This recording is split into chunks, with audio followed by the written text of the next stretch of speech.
This is one of those chapters 7, 8, 9 inter से foundation में आने वाला।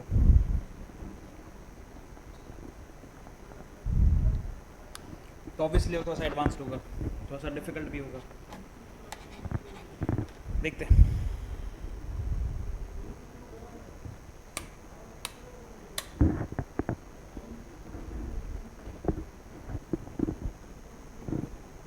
Contract of indemnity and guarantee. दिख रहा है मुझे यूनिट के अंदर दो टॉपिक्स हैं, एक इंडेमनिटी और एक गारंटी है। हम बात करें अगर इंडेमनिटी की सिर्फ, तो मात्र दो सेक्शन है इसके अंदर, 124 और 125। गारंटी की बात करें 126 से स्टार्ट होगा, 147 तक जाएगा। उनमें से कौन से सेक्शन याद करने हैं उसके अपन लिस्ट एनीवे बनाने वाले बाद में। अब इंडेमनिटी दिख रहा है, एकदम छोटा सा टॉपिक है, दो ही सेक्शन है सिर्फ, 124 पहला सेक्शन है तो ऑब्वियसली वो मीनिंग वाला होगा। गारंटी के अंदर पहला सेक्शन 126 है तो ऑब्वियसली वो मीनिंग वाला होगा। तो दोनों टॉपिक के आपको पहले सेक्शन तो वैसे ही पता होने चाहिए जो मीनिंग होगी, 124 और 126। एग्जाम्पल है अगर इंडेमनिटी वाले की, एक प्यारा सा एग्जाम्पल लेते हैं। सपोज मैंने अप्रोच करा एक इंश्योरेंस कंपनी को, पूरा लिखता हूँ।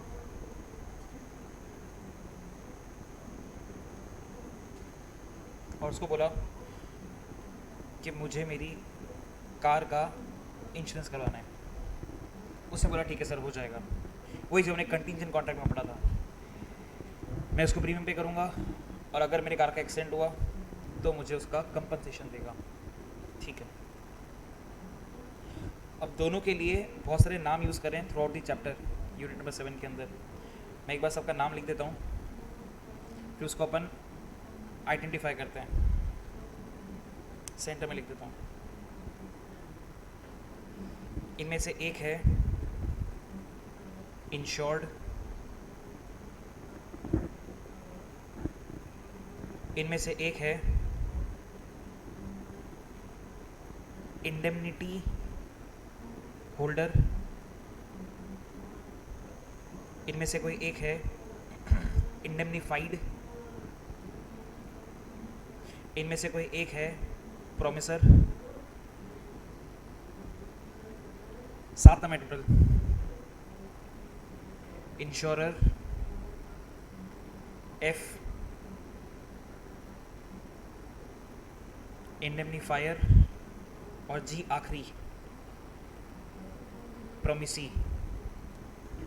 हाँ B1 आपसे शुरू करते हैं।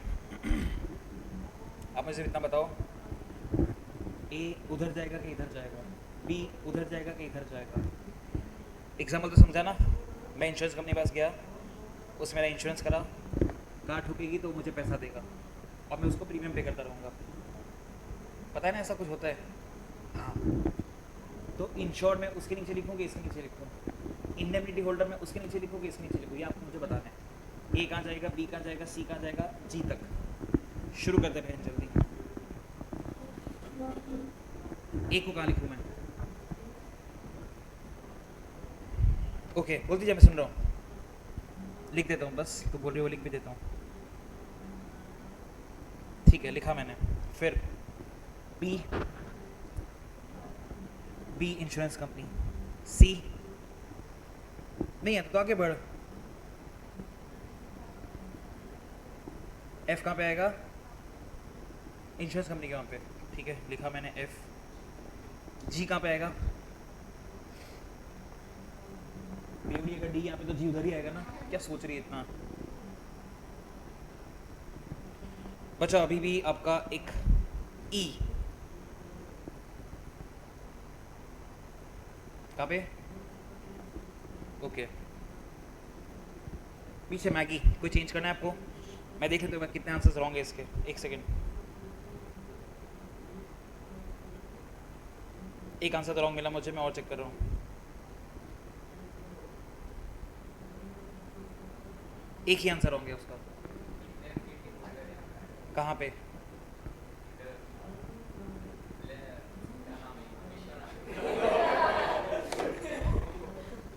साले आंसर राइट है उसका।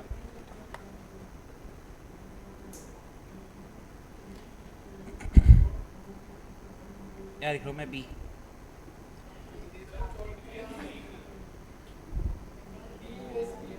हाँ हाँ अंडू कर देता हूँ ना।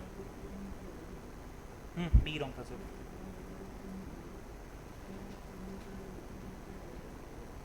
बहुत ही इजी था, देखते कैसे। बी वन भी अच्छा आंसर दिया।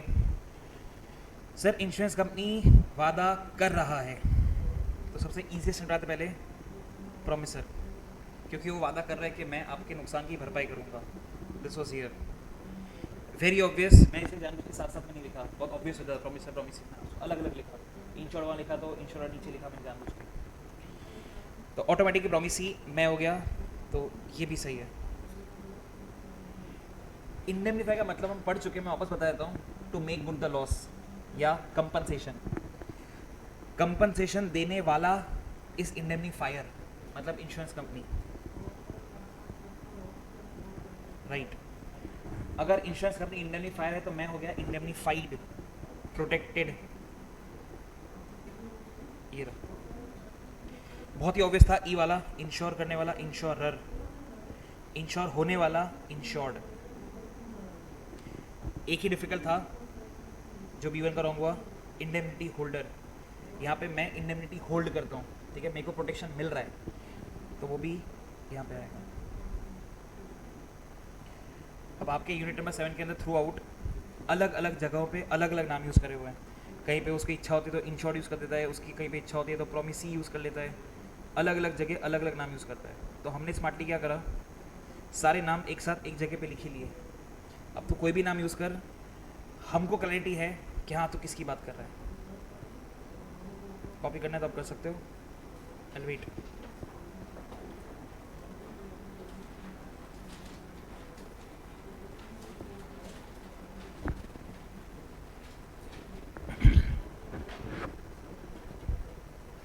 डाउट है तो पूछ सकते हैं ऑब्वियसली।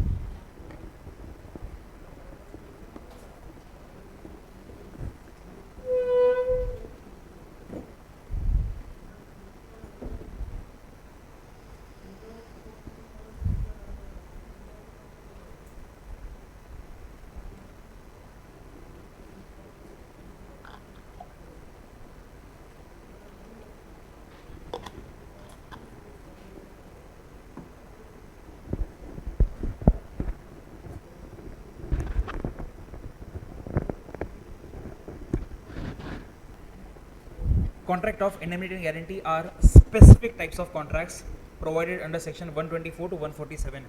हमने इसको एनीवे ब्रेकअप कर लिया, फर्दर ब्रेकअप कर लिया।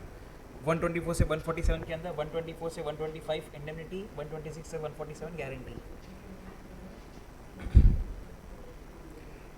In addition to specific provisions, that is section 124 to 147 of the Act, the general principles of contracts are also applicable to such contracts, even though both the contracts are modes of compensation based on similar principles। मतलब indemnity guarantee की बात कर रहे हैं।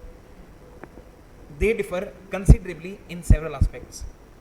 In this unit, the law relating to indemnity and guarantee are discussed in detail। ठीक है, हम first से स्टार्ट करते हैं, which is contract of indemnity।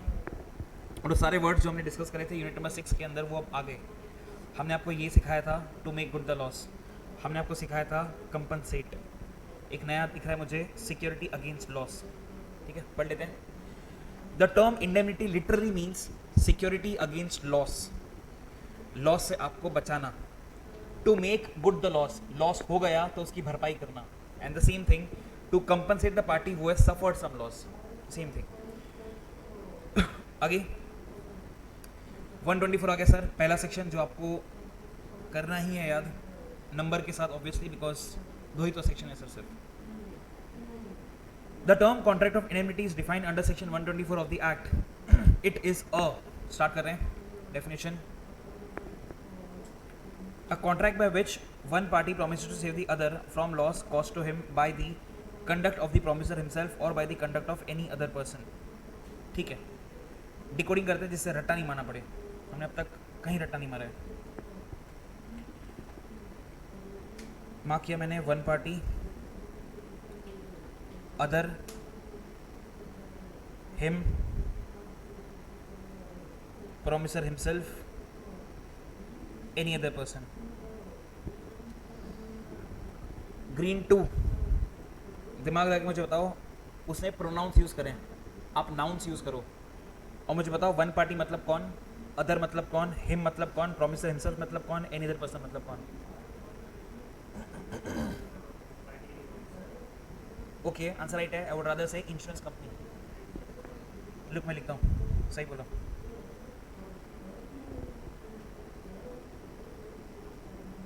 Okay, other मतलब ठीक है. मैं विश्वनाथ लिखता हूँ. हिम मतलब ओके. ओके,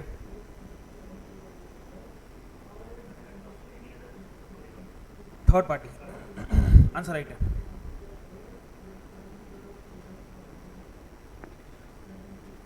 मतलब सोने की ट्राई करते एक बार, ठीक है, तो और रट्टा नहीं मारना पड़ेगा. तो पहले हमने डेफिनेशन को सिंपल किया. A contract by which insurance company promise to save the insured from loss cost to the insured by the conduct of the insurance company और by the conduct of third party. इससे हमने उसको थोड़ा सा आसान कर लिया. थोड़ा सा और आसान करने की ट्राई करते हैं. एग्जाम्पल्स देखिए, यहीं पे जगह यहीं पे कर देता हूँ. तो हमने इंश्योरेंस करवाया था कार का, एंड सपोज एक दिन एक्सीडेंट हुआ, तो ऑब्वियसली ये हो गया एनी अदर पर्सन. ओके, दूसरा एग्जांपल लेते हैं. सपोज दो नेबर्स हैं, ऐसे इन बाजू बाजू में रहते हैं.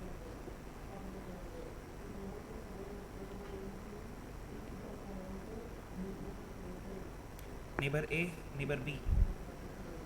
नेबर बी के घर के वहाँ पे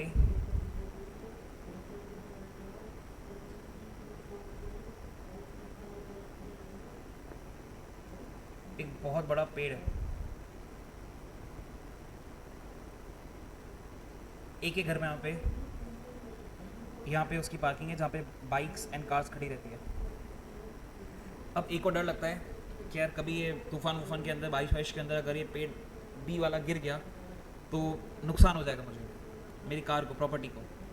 तो ए अप्रोच करता है बी को और बोलता है कि तू ये पेड़ को थोड़ा ट्रिम डाउन कर दे तो I will feel safe. B बोलता है नहीं, हमारा एंसेस्ट्रल पेड़ है, मैं इसके साथ छेड़छाड़ नहीं करूँगा, this will be as it is. A बोलता है कल आगे उठकर अगर पेड़ गिरा और मुझे नुकसान हो तो क्या करने का. बी बोलता है कुछ नहीं होगा, मैं बैठा हूँ, कुछ हुआ तो आई विल पे. अब यहाँ पे कुछ भी हुआ, that will be because of the conduct of the promisor, that is B. अब अगर फ्यूचर में जाके कुछ गिरता फिरता यहाँ पे नुकसान होता है तो बी मुझे पैसा देगा, कंडक्ट ऑफ द प्रोमिसर. तो डेफिनेशन देखें अगर, it should now be even more easier कि सर एज पर section number 124 of the Indian Contract Act, a contract by which one party promises to save the other from loss caused to him by the conduct of the promisor himself or by any other person. Very simple. ठीक है, तो दिमाग लगाते हैं. और example 1 दिया है मुझे यहाँ पे. मिसेस ब्लैक, मुझे 7 नाम चाहिए एग्जाम्पल 1 के अंदर. Promisor, promisee, indemnifier, indemnified, indemnity holder, insurer, insured. आप मुझे बताओ कौन कौन है, डिकोड करके. पूरा एग्जाम्पल 1 पढ़ लो, उसके बाद I want all the 7 names.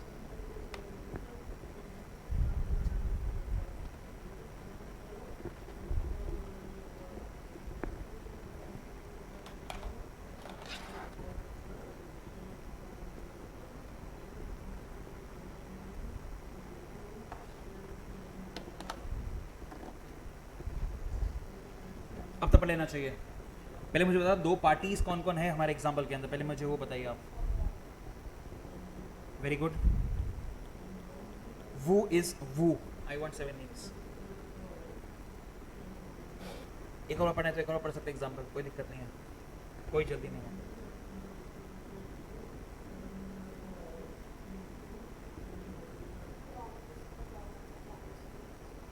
Sorry, promisor government, ठीक है. ओके, बोलते सुन रहा हूँ।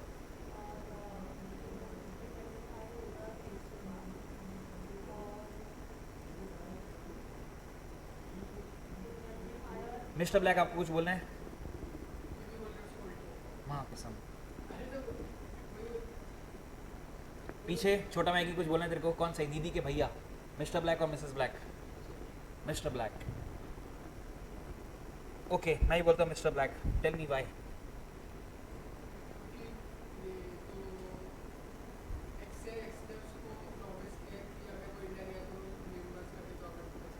ओके हाँ दीदी, आपके महान आंसर के पीछे का लॉजिक बताइए प्लीज। कौन किसको पैसा दे रहा है? कौन किसको पैसे देने का वादा कर रहा है? तो प्रॉमिसर कौन हुआ? आपने क्या बोला? जल्दी जल्दी। लड़का लड़की है? हेलो, हाँ बोलिए। हेलो, कोई बोलता ही नहीं है यार। हेलो हेलो, कोई बोलता ही नहीं है कुछ। आएगा वापस, फोन आएगा। हाँ बहन, टेल मी। अभी समझा कि अभी भी नहीं समझा? बता क्या समझा।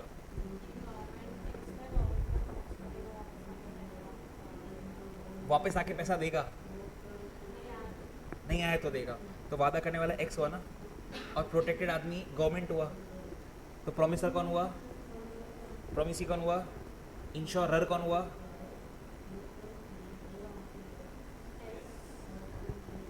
कौन सा गांजा पिया दीदी तूने?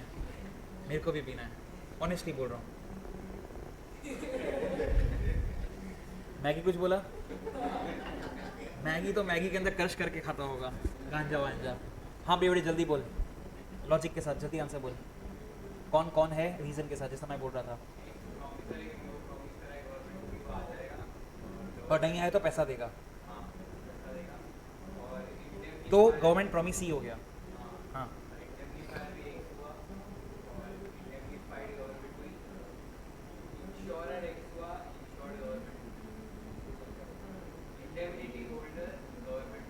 माशाल्लाह। आगे बढ़ते हैं। नीचे उसने आपको धीरे धीरे वो नाम इंट्रोड्यूस करे जो हमने चैप्टर के स्टार्ट के पहले ही कर लिए। द पार्टी वो promises to indemnify or save the other party from loss is indemnifier. Party who is promised to be saved against the loss is indemnified or indemnity holder. Example 2 है मेरे पास। हाँ Mrs black, one more time, इंशाल्लाह इस बार correct answer.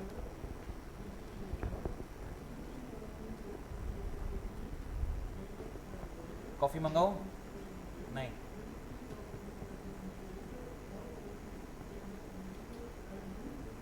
ना, कौन दो party मेरे काम की है ए बी सी में से? ए और सी। ओके, कौन कौन है?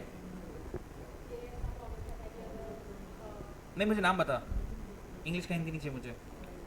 ओके मिस्टर ब्लैक आपको क्या बोलना है?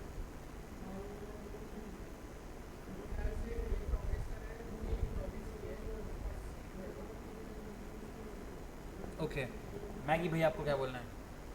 मिस्टर ब्लैक और Mrs Black? Mister black. Second time answer mister black. नहीं चलेगा दीदी, कहाँ ध्यान है आपका आज? ऐसा कर 10 मिनट बाहर जाके आप भैया से बात कर, एकदम रिलैक्स हो, उसके बाद अंदर आ। It is fine. क्या कर रही है? Second time. देखिए थर्ड टाइम क्या करते हो आप? मेरे यहाँ पे काम का सी है ही नहीं सर, मेरे काम का सिर्फ ए और बी है। सी इज़ आउटराइट इररिलेवेंट। एक ही बात करें, फर्स्ट लाइन से पता पड़ गया, यहीं से पता पड़ गया, यहीं बात खत्म हो गई थी। आगे पढ़ने का सेंस भी नहीं था मेरे क्वेश्चन के लिए तो कम से कम, कि sir A may contract to indemnify me, तो A indemnifier, B indemnified, A insurer, B insured, B indemnity holder, A promisor, B promisee. कितना आसान है। हाँ मिसेस ब्लैक, एग्जाम्पल 3 पे आते हैं। मिस्टर ब्लैक क्या बोलते हो आप? ओह फाइनली रिकन्सिलेशन हुआ। आगे बढ़ते हैं। वही जो हमने ऊपर पढ़ा वही वापस से नीचे लिखा है, फालतू में पढ़ लेते फिर भी। However, the above definition of indemnity restricts the scope of contract of indemnity in as much as it covers only the loss caused by the conduct of the promisor himself or the conduct of any other person. Thus, loss occasion by an accident not caused by any person या an act of God और natural event is not covered. Indemnity में covered नहीं होता sir वो। Simple भाषा में O my God movie का first part indemnity में नहीं आएगा। वही नीचे भी केस दिया हुआ है, पढ़ लेते हैं एक बार। काम का नहीं, लिखने नहीं वाले। In the case decision is taken on the basis of English law. मेरे कुछ काम का नहीं है, इंग्लिश लॉ पढ़ रहा हूँ फिर भी। As per English law indemnity means promise to save another harmless from the loss. कुछ भी लिखा है, it covers every loss whether due to negligence promise by nature. ठीक है, मेरे कुछ काम का इंग्लिश लॉ है नहीं तो मैंने उसको काट दिया। Mode of contract of indemnity. A contract of indemnity like any other contract may be express और इम्प्लाइड। हमको आता है उसका मतलब, फिर भी पढ़ रहे हैं। A contract of indemnity is said to be expressed when a person expressly promises to compensate the other from loss. A contract of indemnity is said to be implied when it is to be inferred from the conduct of the parties. कुछ नया नहीं था हमारे लिए। A contract of indemnity is like any other contract and must fulfill all the essentials, section number 10, of a valid contract. Example number 4 आ गया। Repeat example है, इसको हम पढ़ चुके हैं यूनिट नंबर 1 में ही, मैं फिर भी पढ़ रहा हूँ।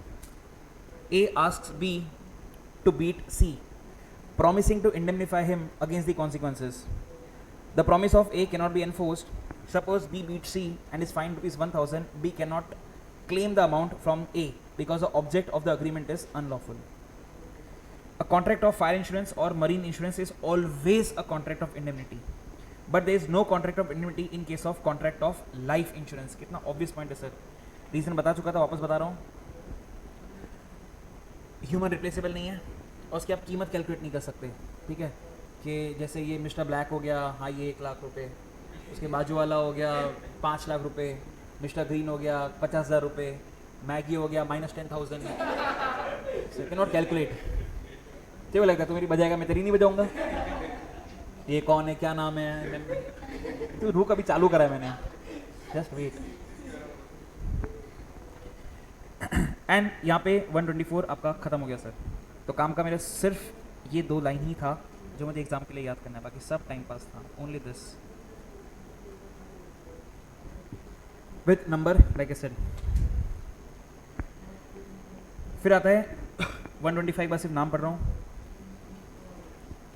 Rights of indemnity holder when sued, ठीक है, सेक्शन 125। एग्जैक्टली तो याद नहीं आ रहा, बट आई थिंक ये आया था सितंबर के अंदर, ऐसा मेमोरी में कुछ आ रहा है मेरे। और क्वेश्चन नंबर 6 में आया था, ऐसा मेरे मेमोरी में आ रहा है, पता नहीं, देख लेते हैं। ये कौन सा क्वेश्चन है बे? 3 है, तो बहुत नीचे जाना है। क्वेश्चन नंबर 6 पे आ गए अपन। 6 ये रहा सर, बी का 2, like I said question number 6 में आया था, 2 मार्क्स का, जो हम स्टार्ट करने वाले हैं। State the rights of indemnity holder when sued, 2 marks. Okay,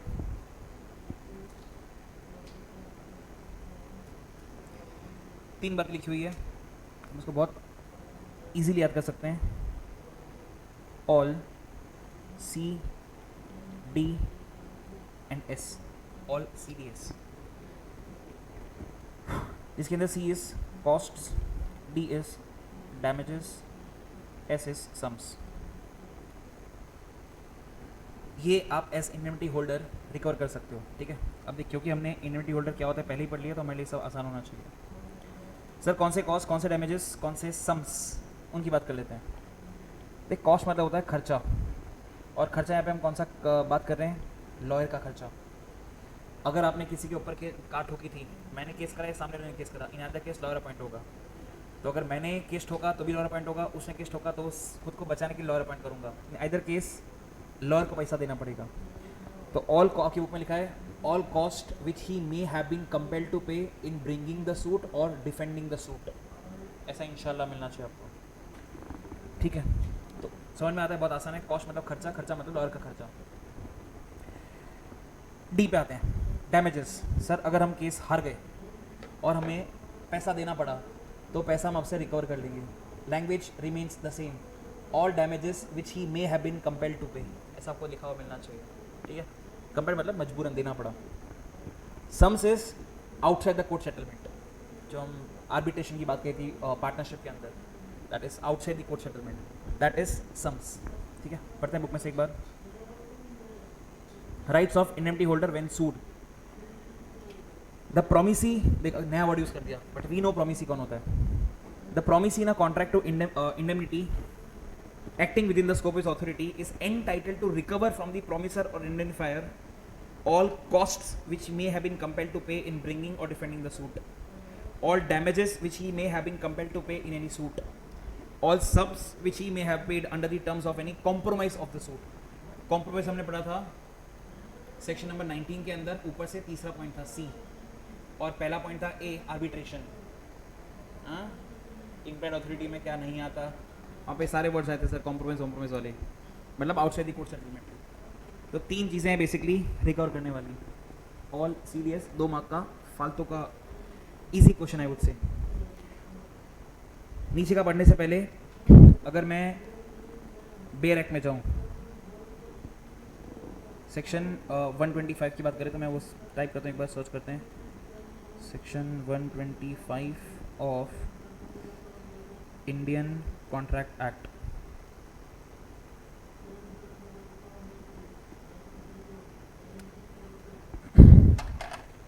बहुत बड़ा सेक्शन है, मतलब जो आपकी बुक में ABC पॉइंट आपको दिख रहे हैं ना, वो ABC पॉइंट 3-4 लाइन के हैं, आपको बहुत शॉर्ट करके दिया हुआ है।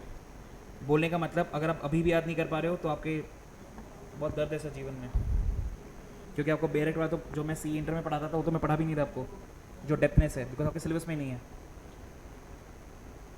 तो जितना है उतना आपको एटलीस्ट आना ही चाहिए। ये कौन है भाई, इनसेन हयात, क्लास में से कोई होगा ऑब्वियसली, या तो इस क्लास में से या बाजू वाली क्लास में से।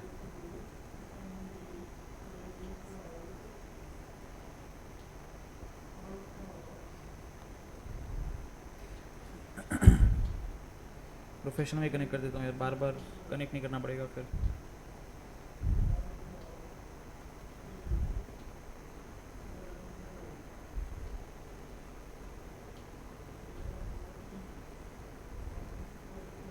रिफ्रेश का ऑप्शन नहीं आ रहा, कॉपी। नेट पे गए अपन, सर्च करते हैं बेयर एक्ट।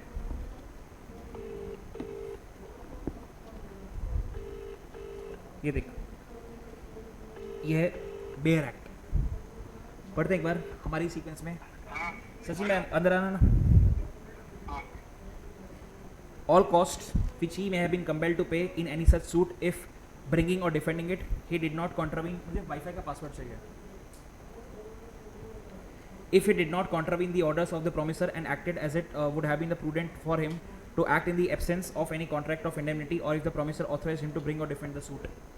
तो damages के अंदर तो ठीक है, all damage may compelled to pay any suit in respect of any matter to which promise to indemnify applies, और एक sums वाला तो और भी बड़ा है, all sums which he have been paid under the terms of the compromise of such suit if the compromise was dash.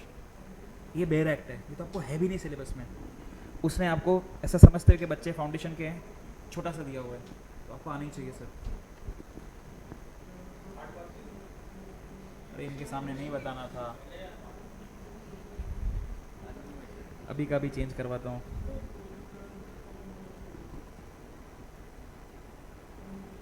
Wifi नहीं आ रहा, माँ कसम गया।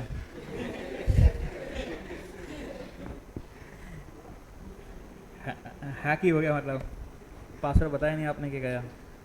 ठीक है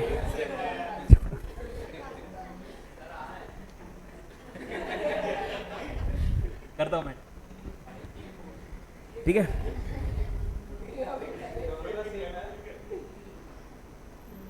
तो दिक्कत आनी नहीं चाहिए विद रिस्पेक्ट टू, याद करना आपको बहुत छोटा सा दिया हुआ है, ठीक है, जितना आप फाउंडेशन में समझ सकते हो। तो all serious should be the easiest way to remember all the points, all costs, all damages, all sums. उसके अंदर भी और आसान, सी और डी के अंदर लैंग्वेज सेम है सर, कंपेल्ड टू पे वो भी सेम है, और ऑल सम्स आता पॉइंट वैसे ही छोटा सा है, कॉम्प्रोमाइज ऑफ द सूट।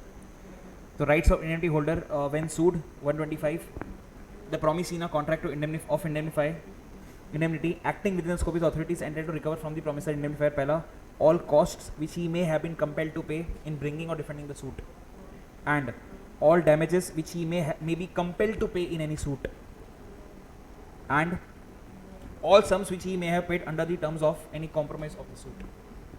तो all CDS should make it very easy. हम आगे बढ़ते हैं सर बिना टाइम वेस्ट करें. When does liability of indemnifier commence? ठीक है, वापस ने indemnifier वर्ड यूज करा. दो वर्ड्स हैं, मुझे मिल जाए ये रहे, एब्सोल्यूट एंड सर्टेन. सर्टेन का मतलब क्या और एब्सोल्यूट का मतलब क्या? सर्टेन मतलब कोर्ट का ऑर्डर आ चुका है कि भाई पैसा दो, इन दैट केस इंश्योरेंस कंपनी को पैसा देना पड़ेगा. एब्सोल्यूट मतलब मेरे पास फिगर भी आ चुका है कितना देना पड़ेगा. तो जब फिगर आ गया, जब कोर्ट का ऑर्डर आ गया, उस टाइम पे इंश्योरेंस कंपनी का लायबिलिटी शुरू हो गया. कितना आसान है. पढ़ते हैं एक बार. Although the Indian Contract Act is silent on the time of commencement of liability of indemnifier, however, on the basis of judicial pronouncement or case laws, it can be stated that the liability of an indemnifier commences as soon as the liability of the indemnity holder becomes absolute and certain. The principle has been followed by the courts in several cases. Example भी दिया हुआ है. E promises to compensate X for any loss that he may suffer by filing a suit against Y. The court orders, order आ गया court का, X to pay Y 10,000. Amount भी आ गया sir. As the loss has become certain, X may claim the amount of loss from A and pass it to Y. तो absolute and certain होगा, तब आपकी liability as an indemnifier commences हो जाएगी sir, और आपका इंडेमनिटी खत्म भी हो गया सर. कितना ज़्यादा आसान. 124, 125. तो 124 हो गया मीनिंग वाला और 125 हो गया राइट्स वाला, rights of indemnity holder. And we are done with indemnity in less than 20 minutes. आगे बात करते हैं. आया था टॉपिक एक बार पहले भी, ऐसा मेरे मेमोरी में स्टोर्ड है. यूनिट नंबर 3 टॉपिक नंबर 1 के पॉइंट नंबर 13 में आया था. हम फिर भी आपस में डिस्कस कर लेते हैं एक बार, जो मैंने बोर्ड पे लिखा था ब्लैक कलर से. करते हैं डिस्कस एक बार. पीछे भी होगा, हो रहा अभी भी. एग्जाम्पल लेते हैं.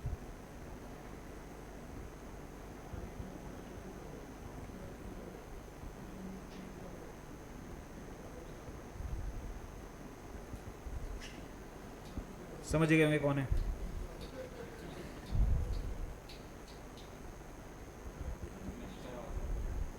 गया ये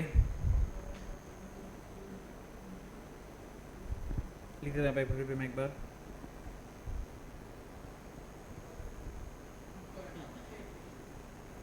बड़ा मैगी, पैसों की बहुत ज़्यादा ज़रूरत थी इसको, तो बेसिकली गया मिस्टर ग्रीन के पास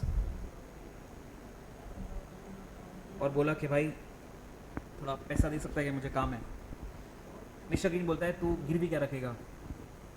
बड़ा मैगी बोलता है मेरे पास गिरवी रखने के लिए कुछ है नहीं, अगर होता तो मैं बैंक के पास चला जाता, तो तू मुझे लोन दे दे. मिस्टर ग्रीन बोलता है तेरा शक्ल देख के लग रहा है कि तू पैसा चुकाएगा नहीं, तो मैं डाउटफुल हूँ कि मैं तुझे पैसा दूंगा. आई एम सो सॉरी, मुझे भरोसा नहीं तेरे ऊपर. और ग्रीन मना कर देता है, बोलते जब तक मुझे भरोसा दिलाएगा नहीं तब तक मैं तुझे लोन नहीं दूंगा. मैगी हमारा बेचारा बहुत ही ज़्यादा उदास, क्या करे कैसे भरोसा दिलाए मिस्टर ग्रीन को. तो मेरे पास आया अपना दुख दर्द लेकर कि सर देखो ऐसा ऐसा है एंड मुझे पैसा चाहिए, मैं क्या करूं. मैंने कहा मेरे ऊपर छोड़ दे, मैं कुछ जुगाड़ लगा देता हूँ. मैगी चला गया. उसके बाद मैं गया मिस्टर ग्रीन के पास और मैंने मिस्टर ग्रीन को बोला कि देख मेरा काम उधारी देने का नहीं तो मैं खुद ही दे देता, तेरा काम उधारी देने का ही है, तो तू एक काम कर, तू बड़ा मैगी को लोन दे दे, जितना वो मांग रहा है 1 लाख 2 लाख 3 लाख 5 लाख तो उसको दे दे. ग्रीन बोलता है पर मुझे भरोसा नहीं कि वो लोन रीपे करेगा. मैंने बोला मैं बैठा हूँ ना भाई, वो कर देगा. ग्रीन बोलता है नहीं करा तो. मैंने बोला मैं दे दूंगा, अगर ग्रीन नहीं देगा तो पैसा मैं दे दूंगा, ये मैं तुझे भरोसा देता हूँ. ग्रीन ने मेरा थोबड़ा देखा, मैगी को फ़ोन करा और उसको पैसा दे दिया. तो यहाँ से बेसिकली पैसा गया मिस्टर ग्रीन से इसके पास. लिखता हूँ मैं यहाँ पे लोन लिख देता हूँ. मेरे पास से मिस्टर ग्रीन को गया प्रॉमिस, जिसको हम आज के बाद बोलेंगे गारंटी. गारंटी इज इन, मैंने ग्रीन को बोला था कि अगर वो डिफॉल्ट मारेगा तो पैसा मैं दे दूंगा, ठीक है। नॉर्मल अकाउंट्स की लैंग्वेज में बात करते हैं एक बार। अकाउंट्स की भाषा के अंदर I would say mister Green to be creditor, पैसा देने वाला या उधार पे माल बेचने वाला। बड़ा मैगी को हम बोलेंगे डेटर ऑब्वियसली, और मुझे बोलेंगे जो आपने नाम सुन रखा है गारंटर, गारंटी देने वाला गारंटर। हमें लॉ के अंदर थोड़े से नाम बदले, ज़्यादा तो नहीं बदले, थोड़े बहुत बदल गए हैं। क्रेडिटर तो ऑब्वियसली क्रेडिटर ही है, डेटर को हम डेटर नहीं बोलेंगे, डेटर को हम बोलते हैं लॉ के अंदर प्रिंसिपल डेटर। गारंटर नहीं बोलते, we happen to use the word surety. तो लॉ के अंदर बेसिकली मेरे वर्ड्स हो गए surety, creditor and principal debtor. Principal word क्यों लगाया? बिकॉज प्राइमा फेसी वो लायबल है लोन रीपे करने के लिए, इसलिए हमने प्रिंसिपल ही पूछा उसके साथ। वो नहीं देगा तो मैं दूंगा, ऐसा मैंने वादा करा है, हेंस मेरा नेम रखा श्योरिटी। तो बेसिकली कॉन्ट्रैक्ट के अंदर 3 लोग हैं। हम अगर इसको विजावी कंपेयर करें इंडेमनिटी के साथ, इंडेमनिटी गारंटी है अपने सिलेबस में इसका डिफरेंस रूटीन। तो अब तक इतना बढ़ के एक से समझ में आ गया, सर यहाँ पे 2 लोग थे, यहाँ पे 3 लोग हैं। वहाँ पे इंडेमनीफायर था, इंडेमनीफाइड था, यहाँ पे प्रिंसिपल डेटर, क्रेडिटर और श्योरिटी है। एक और पॉइंट समझ में आ गया सर कि इंडेमनिटी के अंदर हमारा जो इंटेंशन है that basically is to compensate the party who has suffered the loss. Guarantee के अंदर बेसिकली हम भरोसा दे रहे हैं क्रेडिटर को, इसलिए कॉन्ट्रैक्ट में गारंटी बना है भरोसा देने के लिए, टू गिव सिक्योरिटी मतलब भरोसा टू क्रेडिटर। तो 2 डिफरेंस बिटवीन दोनों को अभी समझ में आ गए बिना पढ़े, इंडेमनिटी और गारंटी के बीच के अंदर, ठीक है। तो सिविल भाषा के अंदर 3 लोग हो गए, प्रिंसिपल डेटर, क्रेडिटर और श्योरिटी। जहाँ पे यहाँ से यहाँ पे पैसा गया और यहाँ से यहाँ पे भरोसा गया। भरोसा इस बात का कि आगे जाके ड्यू डेट पे अगर यहाँ से यहाँ पे पैसा नहीं आता तो यहाँ से यहाँ पे पैसा आ जाएगा। और like creditor was thinking due date पे मैगी ने डिफॉल्ट मारा एंड उसने पैसा पे नहीं करा। क्रेडिटर छाती ठोक के मेरे पास आएगा कि पैसा दे, तूने वादा किया था, कॉन्ट्रैक्ट में लिखा हुआ है, और मुझे झक मार के देना ही पड़ेगा सर, नहीं तो उसके साथ साथ मेरे ऊपर भी केस हो जाएगा। एंड अकॉर्डिंगली मैंने पैसा दे दिया। कितना ज़्यादा ऑब्वियस है कि सर मैं इससे अब पैसा वसूल लूँगा, क्योंकि जो मैंने पैसा दिया वो मैंने उसका पैसा दिया तो उसको देना चाहिए था, पर क्योंकि उसने नहीं दिया तो मैंने दिया, और क्योंकि मैंने उसका पैसा दिया तो मैं उससे रिकवर कर लूँगा। तो ये हुआ नंबर 1, ये हुआ नंबर 2 और ये हुआ नंबर 3 कि उसके डिफ़ॉल्ट पे मैंने दिया, और क्योंकि मैंने दिया तो मैं उससे ले लूँगा। 3 पार्टी हुई सर। तो डायग्राम क्या था अगर आप इमेजिन कर सको तो उसको हम ट्राई करते हैं एक बार। कॉन्ट्रैक्ट बताता हूँ मैं आपको यहाँ पे एक बार कि सर यहाँ पे नंबर ऑफ कॉन्ट्रैक्ट्स 3 है, लोग भी 3 हैं और कॉन्ट्रैक्ट भी 3 है। कौन कौन से डिस्कस करते हैं। कितना ऑब्वियस है सर, एक कॉन्ट्रैक्ट या वुड रादर से प्राइमरी कॉन्ट्रैक्ट इनके बीच में है। इसको हम प्राइमरी कॉन्ट्रैक्ट क्यों बोल रहे हैं? बिकॉज यहाँ से चीज़ों की शुरुआत हुई है। ये नहीं होता तो कॉन्ट्रैक्ट और गारंटी पिक्चर में नहीं आता, तो इसको हम बोल रहे हैं primary contract. Suppose primary contract में डिफॉल्ट मारा डेटर ने, प्रिंसिपल डेटर ने, तो इन्वोक होगा सेकेंडरी कॉन्ट्रैक्ट जो हमारे बीच में होगा। ये कॉन्ट्रैक्ट नंबर 2 हुआ, उसने पे नहीं करा तो मुझे पे करना पड़ेगा। And then like I said कि सर ऑब्वियसली मैं फिर पैसा वसूल करूँगा प्रिंसिपल डेटर से, तो ये तीसरा कॉन्ट्रैक्ट हुआ। तो 3 पार्टीज़ हैं और 3 कॉन्ट्रैक्ट्स हैं। इसलिए बुक के अंदर एक वर्ड यूज़ करा हुआ है कि sir contract of guarantee is a try partite agreement, क्योंकि इसके अंदर 3 पार्टीज़ इन्वॉल्व है and hence the word try partite. 3 parties और 3 कॉन्ट्रैक्ट्स। बता ही दिया आपको मैंने, this was primary, this was secondary, और इसको बोलते हैं अपन इम्प्लाइड कॉन्ट्रैक्ट। इम्प्लाइड क्यों? बिकॉज ऑब्वियस है कि मैंने अगर आपका पैसा पे करा है तो मैं आपसे बेसिकली रिकवर कर लूँगा, तो उसको मैंने नाम दे दिया इम्प्लाइड कॉन्ट्रैक्ट। तो प्राइमरी कॉन्ट्रैक्ट या प्रिंसिपल कॉन्ट्रैक्ट भी बोलते हैं उसको, जो भी आपको अच्छा लगे। Primary contract, secondary contract, implied contract. ठीक है, हटा दे इसको। ब्रेन में अगर इमेजिन कर सके अपन, तो हमने जो ड्रॉ किया था उसके हिसाब से यहाँ पे डेटर था, यहाँ पे क्रेडिटर था और यहाँ पे श्योरिटी था। क्रेडिटर ने डेटर को लोन दिया था और श्योरिटी ने क्रेडिटर को भरोसा दिया था। ड्यू डेट पे डेटर ने क्रेडिटर को पैसा नहीं दिया, जिसकी वजह से श्योरिटी ने क्रेडिटर को पैसा दे दिया। अब क्योंकि श्योरिटी ने क्रेडिटर को वो पैसा दिया जो डेटर ने नहीं दिया और इसने डेटर का पैसा दिया, तो बाद में श्योरिटी डेटर से रिकवर कर देगा। कितना सिंपल है, इमेजिन करते आना चाहिए आपको। देखते हैं बुक में आते हैं एक बार। ये contract of guarantee. Contract of guarantee, surety, principal debtor, creditor सब सेक्शन 126 में दिया हुआ है। हम डेफिनेशन की बात करते हैं, देखते हैं क्या बोलता है। अ contract of guarantee, a contract of guarantee is a contract to perform the promise made or discharge the liability of a third person in case of his default। ठीक है, 126 के अंदर डेफिनेशन दिया हुआ है। हम तो सर उसको डिकोड करते हैं। अगेन उसने सेकेंड पर्सन यूज करा है, हम उसको फर्स्ट पर्सन में कन्वर्ट करते हैं।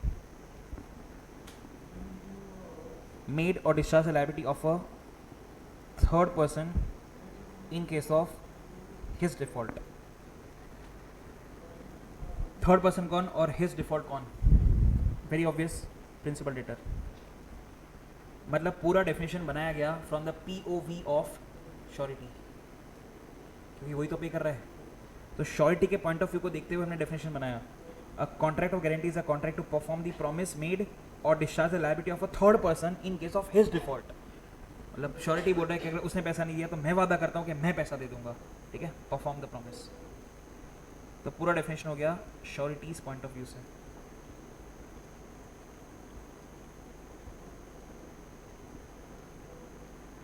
ठीक है, नीचे वाला पॉइंट हमको ऑलरेडी आता है, हम पढ़ रहे हैं फिर भी उसको। 3 parties are involve in a contract of guarantee. Surety, person who gives the guarantee. Principal debtor, person in respect of whose default the guarantee is given. Creditor, person to whom the guarantee is given. माशाल्लाह, 6 के अंदर उसने खुद ही decode करके दिया हुआ है sir.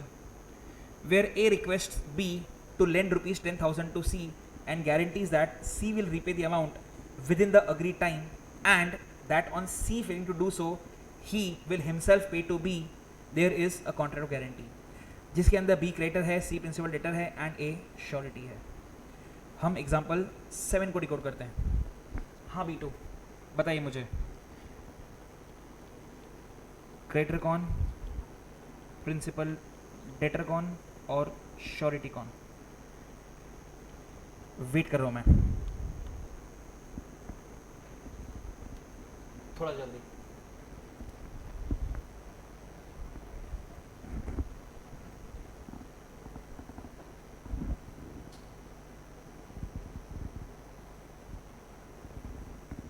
शुरू करें?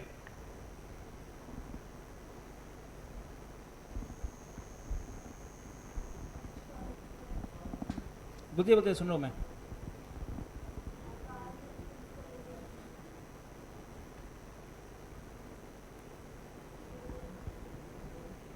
बोल, क्रेडिटर बचा अभी भी।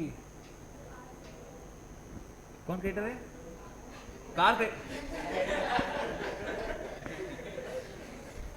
शेयर किया था थी तूने उसके साथ भी गांजा।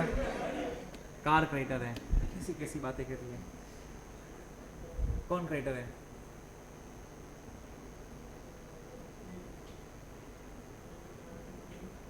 कार शोरूम वाला डीलर। हाँ, तो ऑब्वियस आंसर है। बहुत ज़्यादा आसान हो जाता अगर हम इस लाइन को एक बार डिकोड कर लेते। And agrees that if Y fails to pay he will. यहाँ से आपको वाई पता पड़ जाता कि सर पक्की बात है वाई इज प्रिंसिपल डेटर, तो यहाँ से वाई का पता चल जाता।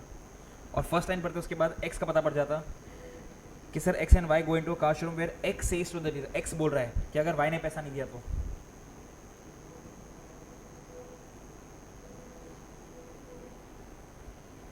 Okay,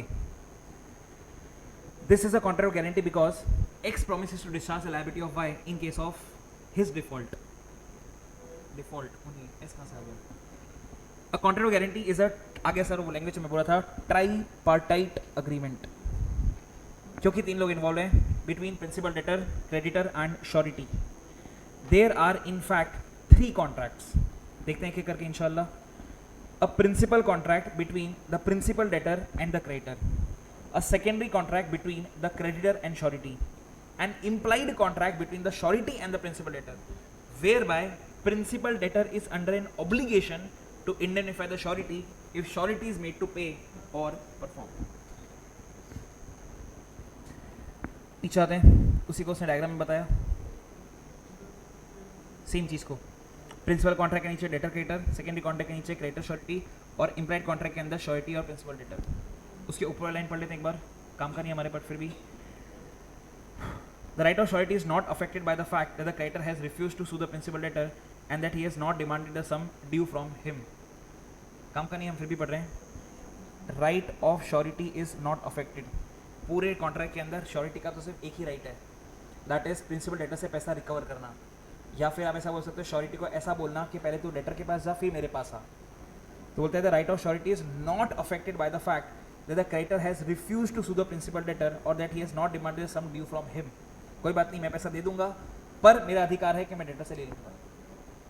काम का था नहीं, बट लिखा था इसलिए मैंने सिखा दिया। नीचे आते sir, essential features of guarantee. बहुत आसान लगेगा, आगे जाके डिफिकल्ट होने वाला है, हम पहले आसान पढ़ लेते हैं। फर्स्ट पॉइंट पे आते हैं, purpose. The purpose of guarantee being to secure the payment of a debt, the existence of recoverable debt is necessary. If there is no principal debt, there can be no valid guarantee। मतलब कोई उधारी होना चाहिए debtor और creditor के बीच में जिसके लिए श्योरिटी पिक्चर में आएगा, तो there has to be simple भाषा के अंदर प्रिंसिपल डेट।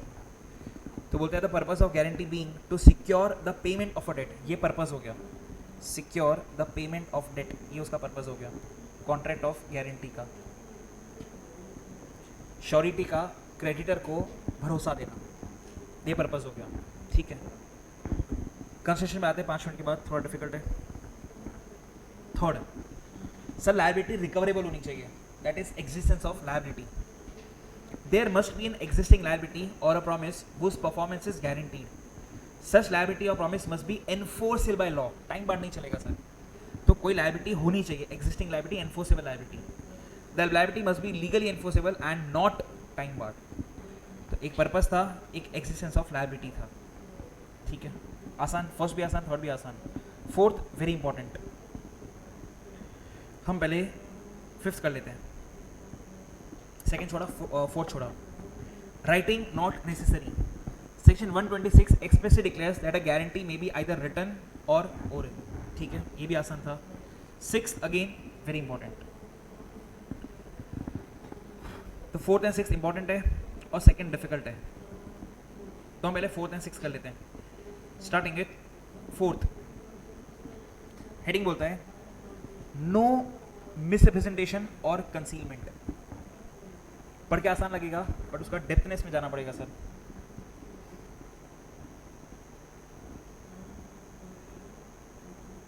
यहाँ पे आते हैं अपन, डायग्राम अपन सेम ही रखेंगे हर बार, प्लेसमेंट भी सेम ही रखेंगे। यहाँ प्रिंसिपल डेटर आएगा, यहाँ क्रेडिटर आएगा और यहाँ पे श्योरिटी आएगा। लॉ में क्या बोल रहे हैं यहाँ पे सेक्शन 142 और 143 के अंदर कि सर अल्टीमेटली पूरा कॉन्ट्रैक्ट जो बना वो बना है क्रेडिटर को बचाने के लिए। इसको मद्देनजर रखते हुए हमने पूरा कॉन्ट्रैक्ट ऑफ गारंटी बनाया है कि इसको अपना पैसा मिल जाए। तो लॉ में क्या बोलता है, एज अ क्रेडिटर आपकी जिम्मेदारी है कि आप श्योरिटी से कुछ छुपाओ ना और कुछ गलत ना बोलो। मतलब from the creditor's point of view toward surety there should be no misrepresentation, मतलब झूठ। सेक्शन में लिख देता हूँ 142 and there should not be even 143, that is no concealment, छुपाना, ऊपर झूठ बोलना नीचे छुपाना। तो काम की बात क्या है, जो बुक में लिखा हुआ नहीं है डायरेक्टली कि सर ये सबको समझ में आएगा कि कंसीलमेंट और मिसरिप्रेजेंटेशन श्योरिटी के साथ नहीं होना चाहिए, बच्चा भी समझ सकता है, पर किसके पॉइंट ऑफ व्यू से दिया वो बुक में लिखा हुआ नहीं है, वो आपको समझना होता है कि सर क्रेडिटर के पॉइंट ऑफ व्यू से। डेटर को झूठ बोलेगा वो कवर्ड ही नहीं है यहाँ पे। कवर्ड है यहाँ पे 142 143 के अंदर कि क्रेडिटर श्योरिटी से कुछ झूठ नहीं बोलेगा, कुछ छुपाएगा नहीं, उससे गारंटी लेने के लिए। सर ऐसा करा तो हम आगे जाके पढ़ेंगे। इफ डन, इफ 142 और 143 happens, surety is discharged। Surety liable ही नहीं होता सर पैसा देने के लिए। अगर ऐसा कुछ होता है तो I can still remember June 24 question number 1 compulsory question में आया था ये, 7 मार्क्स का, पता नहीं, देखते हैं। फिल्टर का क्वेश्चन था।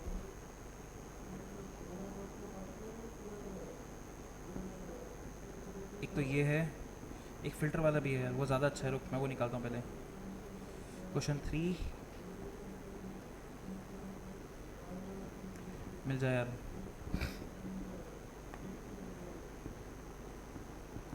फिल्टर से सर्च ही कर लेता हूँ, एक सेकेंड।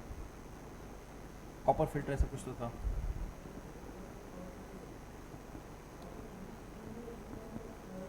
ये सही था मैं, क्वेश्चन नंबर 1 कंपलसरी क्वेश्चन। हाँ पिंकी कहाँ गई बे, शुरू करते बहन। चैप्टर हमने स्टार्ट भी नहीं करा अब तक, टॉपिक गारंटी का, पर हम सीधा क्वेश्चन करें 7 मार्क का। भरोसा है आप पे, शुरू करिए। अब तो पढ़ लेना चाहिए। टोटल कितने क्वेश्चन पूछे उसने आपसे? 2, माशाल्लाह। आप किसका आंसर दे रहे हैं?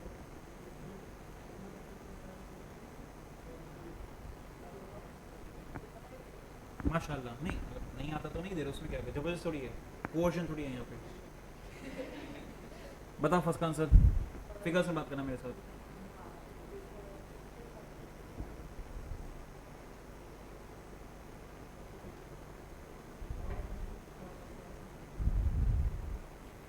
Can use कैल्सी।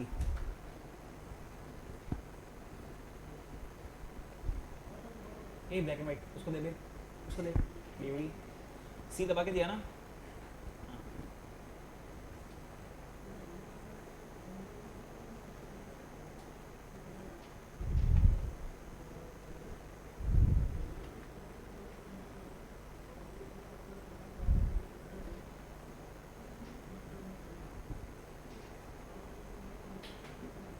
ये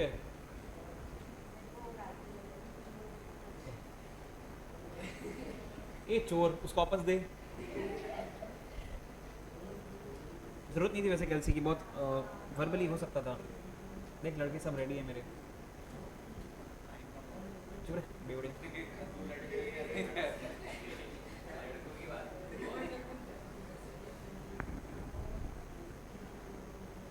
ओ दीदी जल्दी कर, क्या कर रही है?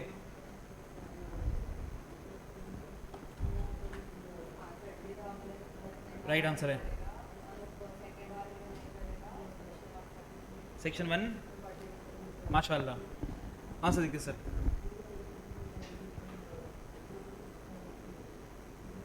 सबसे पहले डेफिनेशन इंट्रोडक्शन में हम पूरा ही पढ़ेंगे। As per section 126 of the Indian Contract Act, the contract of guarantee is defined as a contract to perform the promise or discharge the liability of a third person in case of his default।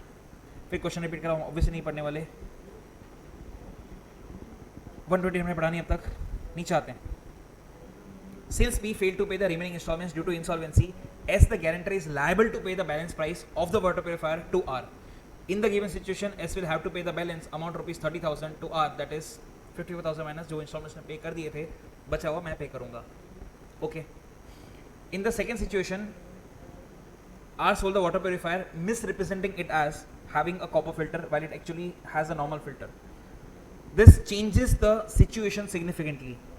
According to section 142 of the Act, any guarantee which has been obtained by means of misrepresentation made by the creditor or with his knowledge and assent concerning a material important part of the transaction is invalid. Here the guarantee is obtained by means of misrepresentation made by the creditor and therefore the guarantee is invalid. 140 मैंने पढ़ा नहीं अब तक, क्यों coat करा है पता नहीं, पढ़ लेते फिर भी। Furthermore, under section 143, any guarantee which the creditor has obtained by means of keeping silence as to material circumstances is invalid. क्यों लिखा उसने पता नहीं, कोई जरूरत नहीं थी उसकी. Here are misrepresented the filter type, and both P and S were unaware of this fact. The creditor has obtained the guarantee by remaining silent as to material circumstances. Therefore, the guarantee obtained from S will be considered as invalid.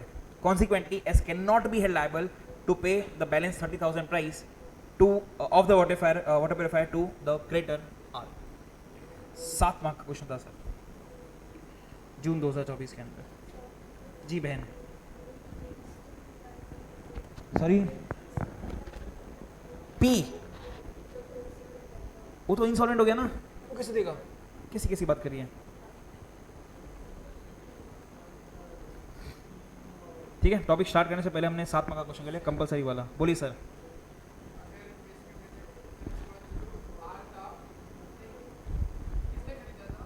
क्या फर्क पड़ता है, तू कुछ भी बोलना. किसने 24,000 रुपये भर दिया था? किसने? प्रिंसिपल लेटर बोलना. हाँ, obviously contract will become voidable ना, तो मैं जाके वाटर पे लौटा के पूरा पैसा वापस ले लूँगा, तो कॉन्ट्रैक्ट विल वॉइडेबल, क्योंकि सेक्शन में 17 फ्रॉड लग जाएगा. हम कॉन्ट्रैक्ट एक्ट के अंदर ही घूम रहे हैं. क्या हुआ? हाँ, गाड़ी का कलर. हाँ ठीक है, आगे पढ़ते हैं अंदर क्या लिखा हुआ है. देखते क्या बोलता है. वो छोटा में क्या कर रहा है, तू पढ़ रहा है ना? हाँ.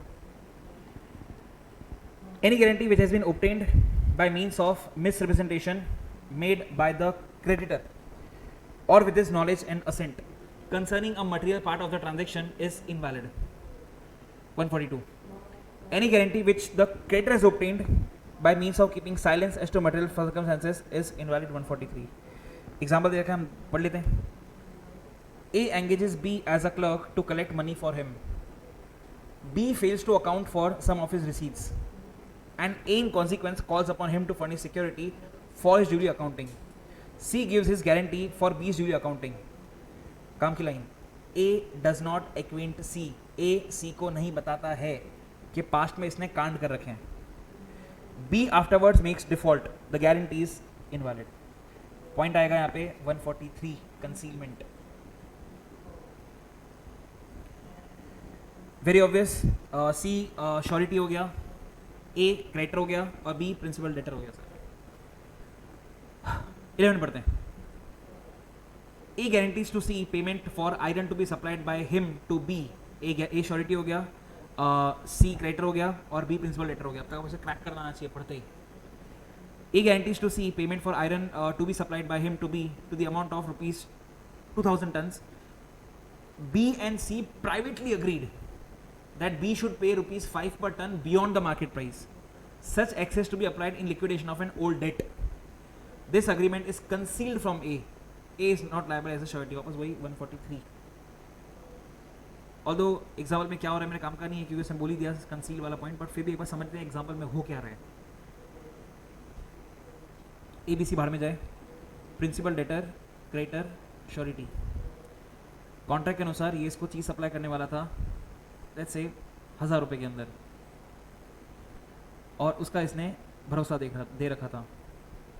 अब प्रिंसिपल डेटर क्रेडिटर दोनों अंदर अंदर बातचीत करते हैं कि तू मुझे, भले मार्केट प्राइस 1,000 चल रहा है, तू मुझे 1,050 में दे, मतलब 50 एक्स्ट्रा में दे. भाई जो 50 एक्स्ट्रा बुक में दिख रहा है ना, उससे मुझे जो तुझे कोई पुराना हिसाब किताब था ना, उसको सेट ऑफ कर लेना.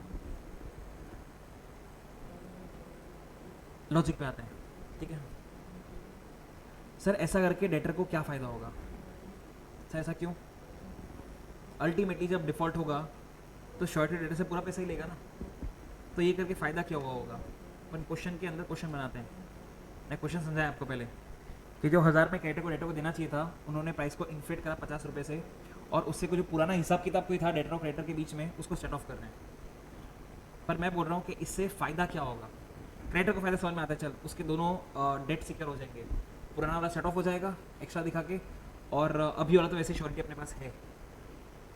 इससे डेटर को क्या फ़ायदा होगा सर? ऐसा क्यों करा होगा?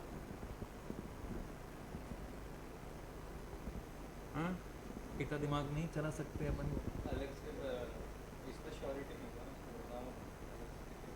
डिफ़ॉल्ट करेगा तो पे श्योरिटी करेगा, तो अल्टीमेटली डेटा को श्योरिटी को पे करना ही है ना, तो ये करके फ़ायदा क्या हुआ? नहीं, वो अपना पेमेंट डिले कर देगा, टाइम मिल जाएगा। ठीक है, रियल वर्ल्ड में ऐसा ही होता है। छोड़, आगे बढ़ते हैं अपन। तो पॉइंट नंबर 4 बहुत काम का। ठीक है, मैं वापस आता हूँ उसके ऊपर 2 मिनट बाद। पहले मेरे को 6 करना है। 144 बहुत ही कंफ्यूजिंग लिखा हुआ है, हम उसको आसान कर देते हैं पढ़ने से पहले ही। कॉन्ट्रैक्ट हो रहा है 3 जन के बीच में, प्लेसमेंट करते हैं, प्रिंसिपल, डेटर, क्रेडिटर और श्योरिटी। डेटर श्योरिटी को बोलता है कि तू जाके क्रेडिटर को भरोसा दे। श्योरिटी बोलता है कि देख यार, यहाँ से जहाँ पे उधारी आ रही है ना, ये 50 करोड़ की है, जो बहुत बड़ा अमाउंट है, मेरे को तो रिस्क लग रहा है इसका श्योरिटी देने में, बट टेंशन मत ले, I am ready to be surety. बस एक मेरा TNC है, टर्म्स एंड कंडीशंस, कि एक दूसरा श्योरिटी भी आना चाहिए पिक्चर में, जिससे हम दो के बीच में 50 करोड़ डिवाइड हो जाए, तो सारा रिस्क मेरे सर पे ना है। रियल वर्ल्ड में ऐसा ही होता है, आपने देखा होगा समथिंग कॉल्ड री इंश्योरेंस। री इंश्योरेंस, इंश्योरेंस कंपनी भी इंश्योरेंस करवाती है। इग्नोर, कोई बात नहीं। इंडिया की सबसे बड़ी इंश्योरेंस कंपनी है, जिसमें मेरा बाप डायरेक्टर था, GIC, general insurance company, GIC, Google करना, उसमें मेरा बाप डायरेक्टर था। वो कंपनी का पूरा नाम था GIC री, मतलब GIC री इंश्योरेंस। वो कंपनी करती री इंश्योरेंस थी, जो भी है। तो S1 एक टर्म्स एंड कंडीशन डाला कि अगर पिक्चर में कोई S2 आएगा तो मैं S1 बनने को रेडी हूँ। ओके, कॉन्ट्रैक्ट हुआ, पर हमको सर S2 मिला ही नहीं कोई। अब क्योंकि हमें S2 नहीं मिला, S1 भी S1 नहीं रहेगा, क्योंकि ये टर्म्स एंड कंडीशन फुलफिल ही नहीं हुई sir. This is 144, joining of other को श्योरिटी। पढ़ते हैं, अब लैंग्वेज इजी लगना चाहिए। Where a person gives a guarantee upon a contract that the creditor shall not act upon it until another person has joined in as co-surety. The guarantee is not valid if that other person does not join. That implies the guarantee by a surety is not valid if a condition is imposed by a surety that some other person must also join as a co-surety, but such other person does not join as a co-surety. एकदम अजीब हो गई। मैं इसलिए पहले example समझा दिया, example के बाद it will be quite easier कि वो क्या बोलने की ट्राई कर रहा है। ठीक है, थोड़ा सा आगे हूँ मैं। अगर इस टॉपिक पे, जो पूरे यूनिट नंबर 7 का सबसे बड़ा टॉपिक है, 5 पेज का to be honest, discharge of a surety, उसके अंदर कुछ 3 बॉक्स बना रखे हैं। अभी मैंने वो काम का नहीं, क्या बॉक्स बना रखे हैं। मेरे काम का है सर, एज ऑफ नाउ जो एग्जाम है 4 मार्क का 2-3 बार आ चुका है, CA इंटर जब मैं था ये chapter, on invalidation of contract of guarantee. इस टॉपिक के अंदर 3 पॉइंट हैं सर। कौन से 3 पॉइंट? MCA 142, 143, 144, जिसमें 142 misrepresentation, 143 concealment and 144 joining of another person. नीचे जाते हैं एक बार, अगर इस टॉपिक को ओपन करें अपन बुक में से, यहाँ पे by the invalidation of contract guarantee, अभी सिर्फ हेड पॉइंट पढ़ रहा हूँ।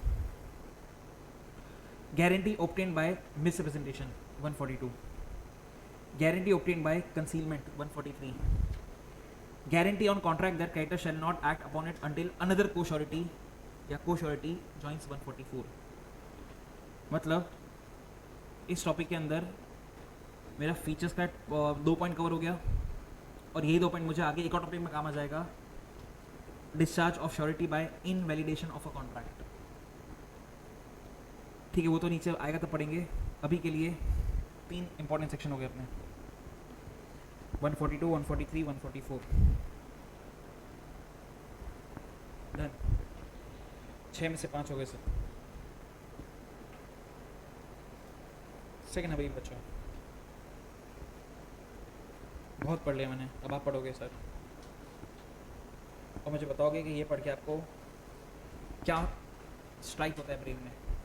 पहले तो होना चाहिए, होता है तो क्या स्ट्राइक होता है। I'll wait.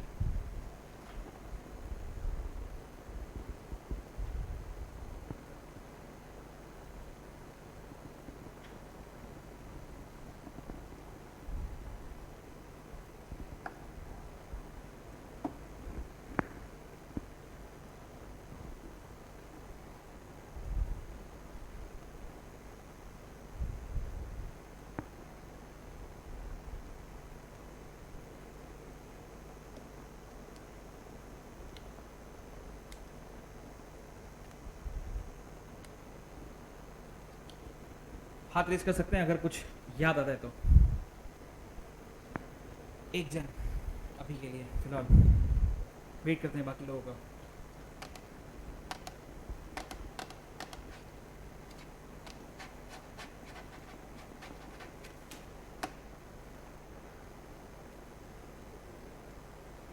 दो जन, दो जन को कुछ शायद स्ट्राइक हुआ।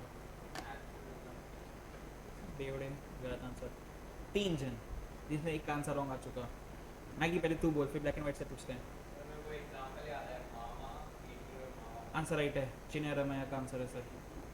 100% चिन्या रमैया हो रहा है यहाँ पे। तेरा भी वही था, आप तो हाँ ही बोलेगी ना। 100% दिस इज चिन्या वर्सेस रमैया। देखते हैं कैसे। Like every other contract, a contract of guarantee should also be supported by some consideration. A guarantee without consideration is void. अब चिन्हरा में शुरू हुआ. But there is no need for a direct consideration between the surety and the creditor. As per section 127, consideration received by the principal debtor is sufficient consideration to the surety for giving the guarantee. आगे का भी पढ़ने का sense नहीं. यहाँ तक क्या हुआ वो समझने की ट्राई करते हैं. हाँ डायग्राम, प्रिंसिपल डेटर, क्रेडिटर और श्योरिटी. यहाँ से यहाँ पे पैसा गया. ये जो पैसा गया वो सफिशेंट है श्योरिटी को, क्रेडिटर को भरोसा देने के लिए. मतलब यहाँ से यहाँ पे कुछ भी नहीं आ रहा है, उसकी ज़रूरत भी नहीं है. जो प्रिंसिपल डेटर को पैसा मिल गया वो सफिशेंट है श्योरिटी के, क्रेडिटर को भरोसा देने के लिए.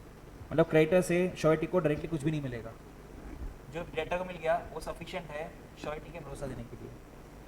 मतलब this is as good as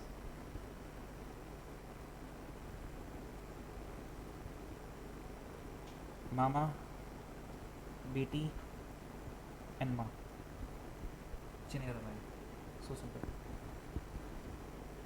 ठीक है, आगे बात करते हैं. तो क्या लव एंड अफेक्शन की बातें कर रहे हैं, क्या हुआ तेरे को? हट ब्यूटी. आगे देखते क्या बोलता है. बट इस केस में past consideration is no consideration. लिखना क्यों पड़ा उसको? बिकॉज कंसिडरेशन वाले यूनिट नंबर 2 के अंदर ऊपर से तीसरा पॉइंट था कि कंसिडरेशन पास्ट भी हो सकता है. डेफिनेशन में ही था पास्ट, प्रेजेंट, फ्यूचर. इससे उसको यहाँ पे अलग से लिखना पड़ा कि यहाँ पे पास्ट कंसिडरेशन नहीं चलता है. तो बोलता है but past consideration is no consideration for the contract of guarantee. फिर नेक्स्ट पॉइंट यूनिट नंबर 3 में पढ़ा था. हर चीज़ रिकंसिडर करता रहनी चाहिए आपको अगर आपका ग्रिप है तो. Even if the principal debtor is incompetent to contract the guarantee is valid. But if surety is incompetent to contract the guarantee is void. 8 case बना रखे शायद मैंने यहाँ पे, अगर ये ऊपर हो जाए तो, जिसमें हमने 2 केस की बात कही थी जो वैलिड है. हाँ यहाँ वाला रब कर दिया था, पर आई थिंक एग्जाम्पल तो होगा ना अभी भी.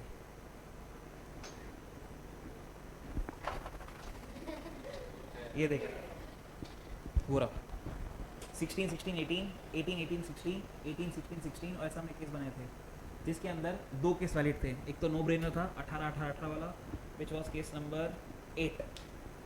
हम जो अभी पढ़ रहे हैं इज 16, 18, 18 जो है केस नंबर 8. तो 18, 18 कहाँ गया बेवड़े? 7, 7 and 8 वैलिड है. ठीक है, 7 ऑल्सो नो ब्रेनर. 8 हम अभी पढ़ रहे हैं. किसका अगर प्रिंसिपल डेटर माइनर है तो भी चलेगा. लॉजिक वही यूनिट नंबर 3 वाला. A minor can always be a beneficiary to a contract. इस पूरे कॉन्ट्रैक्ट के अंदर बेनिफिशियरी एक ही जन है, प्रिंसिपल डेटर. क्रेडिटर की फटी हुई है, श्योरिटी की क्रेडिटर से ज़्यादा फटी हुई है. फायदा सिर्फ एक ही जन को तो हो रहा है, दैट इज प्रिंसिपल डेटर. तो 16, 18, 18 एज चलेगा. पढ़ते हैं वापस, देखते क्या बोलता है. Even if the principal debtor is incompetent to contract, the guarantee is valid. But if the surety is incompetent to contract, the guarantee is void. Example दे रखा है, पढ़ लेते हैं. B requests A to sell and deliver to him goods on credit. A agrees to do so provided C will guarantee the payment of the price of the goods. C promises to guarantee the payment in consideration of A's promise to deliver the goods. As per 127, there is a sufficient consideration for C's promise, therefore the guarantee is valid. चीने Ramai वाला example समझाया उसने. फिर 9, A sells and deliver goods to B. C afterwards नहीं चलेगा sir, ये afterwards नहीं चलेगा, past consideration बाद में आना जोड़ना उसमें नहीं चलेगा. C afterwards without consideration वो भी गलत हो गया. Agrees to pay for them in default of B. The agreement is void. ठीक है, बस टोटल 5 पॉइंट है सर इन शॉर्ट एसेंशियल के अंदर. Purpose, consideration, existence of liability, no misrepresentation और concealment, writing not necessary and joining of other co-surety. पढ़ सकते हैं 6 point. I will wait 2 minute. Exam में अब तक आया नहीं है, मस्त आ सकता है थियरी क्वेश्चन सर, 3 मार्क का या 4 मार्क का. वो तो कॉन्ट्रैक्ट पे डिपेंड करता है ना. अगर मनी मार्केट है बहुत ज़्यादा श्योरिटी तो बोलेगा कि मैं इंटरेस्ट लूँगा, डेटर अग्री करना चाहता नहीं करेगा, सब्जेक्टिव हो गया वो ना.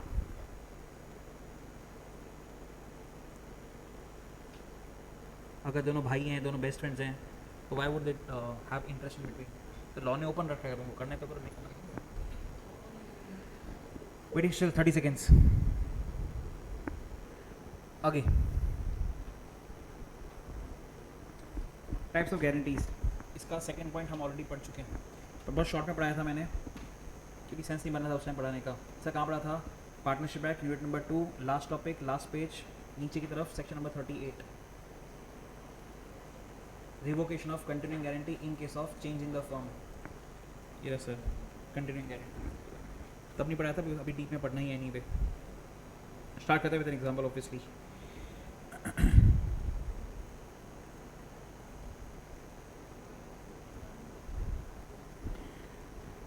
वैसे वाले एग्जांपल लेते हैं, देखते हैं समझ में आता है कि नहीं.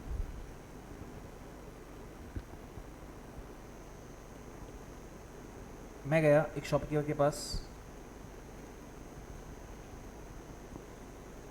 और मैंने शॉपकीपर को बोला कि मेरा कज़िन आने वाला है 1 दिन के लिए, तो आई एम 100% श्योर होती है दुकान पे आएगा he somewhere in the middle of the day, और आके तेरे से वो एक रेड बुल परचेस करेगा.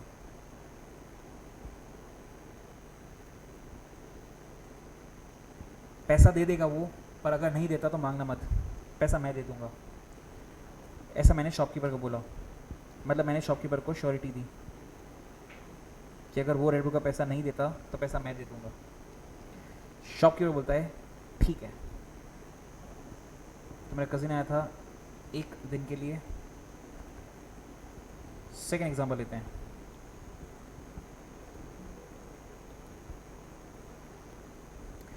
लेट्स से मेरा कज़िन आ रहा है 1 हफ्ते के लिए, 7 डेज. शॉप पे बोला मैंने कि मेरा कज़िन आएगा तेरी दुकान पे multiple times multiple red bull लेने के लिए, तो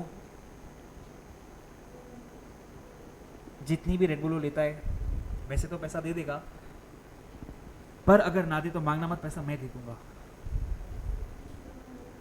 फर्स्ट वाला केस स्पेसिफिक गारंटी हुआ, ये कंटिन्यूइंग गारंटी हुआ.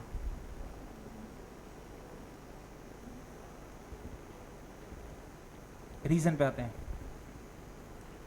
फर्स्ट केस स्पेसिफिक क्यों, सेकंड वाला कंटिन्यूइंग क्यों. फर्स्ट वाले के अंदर नंबर ऑफ ट्रांजैक्शंस डिफाइंड है, 1, 2, 3 कुछ भी डिफाइंड है. नंबर ऑफ ट्रांजैक्शंस नीचे डिफाइंड नहीं है, कितना भी हो सकता है, चलता रहेगा. तो number of transactions not defined. ये मेजर डिफरेंस है दोनों के बीच में।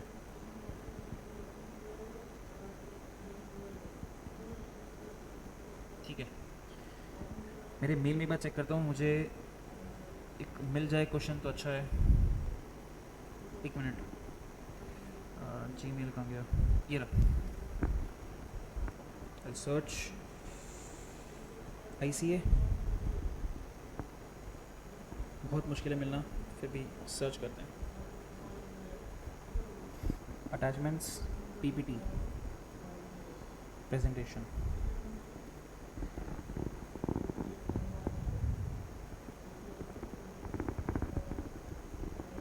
One point two.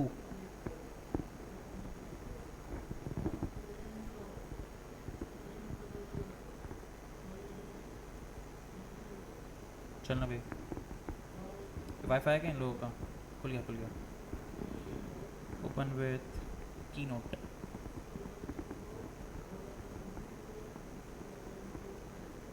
हाँ हाँ ठीक है ठीक है, स्टार्ट करते हैं। ये इंटर के नोट्स हैं, अब तो कुछ काम के नहीं। ये सिखाया हमने आपको।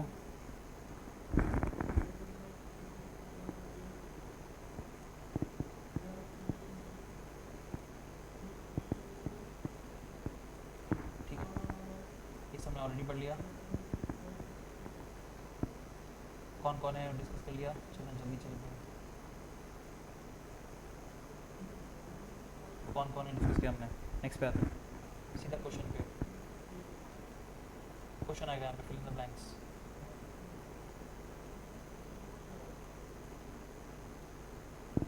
सोलह और 17 आप रिकॉर्ड करेंगे, जो सुना उसके हिसाब से। Which type of guarantee it is? 16 and 17। क्या नीचे देख रही बेवड़ी, इधर देख।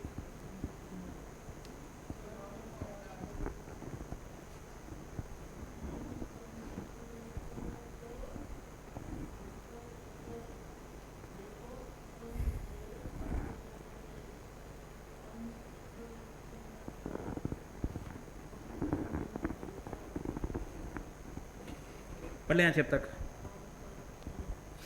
हाँ सर, स्टार्ट करते हैं। चश्मे वाले भैया, एक्स फर्स्ट बेंच, क्या लगता है आपको? एग्जाम्पल 16 किसका? एग्जाम्पल नंबर 17 किसका? टाइप्स ऑफ गारंटी में 16 17 ओपन करता हूँ।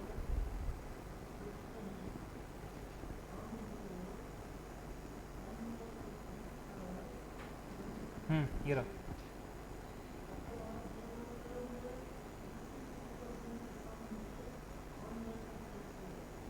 बताइए सर।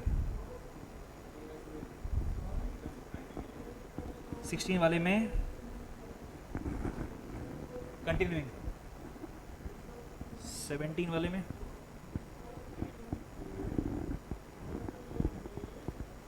तू खड़ा हो जाना बे।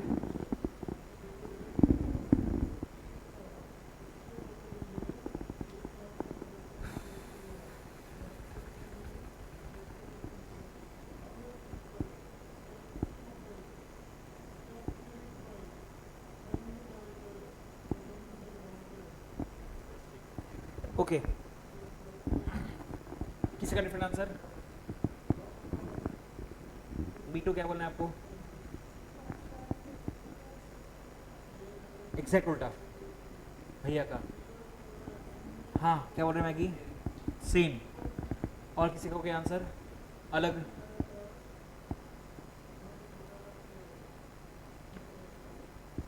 नहीं तो फिर मैं बोल देता हूँ।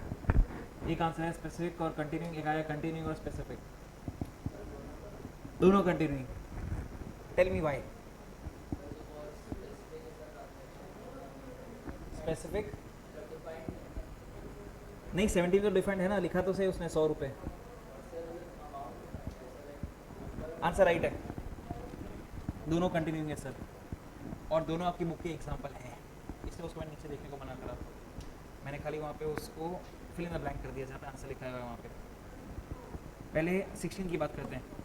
16 के अंदर मेरा फोकस गया, आप बुक में देख लो, उसमें लिखा हुआ है एनी, ढूंढा उसको, तब तक मैं इसमें पेज निकालता हूँ।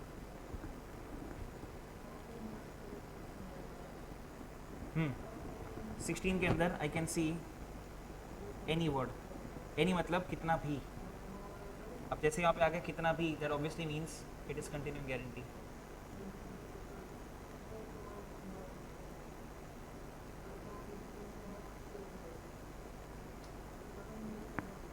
अपने आप ही चल रहा है, मैं कुछ कर ही नहीं रहा हूँ। आया आया। मैं मार्क करता हूँ वर्ड, एवरी दिखा मुझे। On A's recommendation, B, a wealthy landlord, employs C as his estate manager. It was duty of C to collect rent on first of every month. कहीं नहीं लिखा जनवरी, फरवरी, मार्च, first quarter, second quarter, third quarter, कहीं नहीं लिखा। उसने लिखा और कितने साल होंगे वो कहाँ लिखा हुआ है? On first of every month from the tenant of B and remit the same to B before 5th of every month. A guarantee this arrangement and promises to make good any default made by C. This contract is continuing guarantee. ये easy था, every word पकड़ा तो easy था। 17 में any word था, ये रहा any। A guarantees payment to B, a tea dealer, to the amount of rupees 100 for any tea that he may from time to time supply to C. B supplies C with tea to the value of above the value of 100 and C pays B for it. Afterward, B supplies C with the tea of 200. C fails to pay. The guarantee given by A is continuing guarantee. He is accordingly liable to B to the extent of 100. और समझ से specific क्यों नहीं है? मान लेते चाहे 10 रुपए की है। वी नो अपर लिमिट कि सर 10 ट्रांजेक्शन हो सकते हैं, 9 भी तो हो सकते हैं, 8 भी तो हो सकते हैं, 7 भी हो सकते हैं, हो सकता है कुछ भी ना हो। तो मुझे नंबर ऑफ ट्रांजेक्शन्स नहीं पता है, अपर लिमिट पता है, नंबर ऑफ ट्रांजेक्शन्स नहीं पता।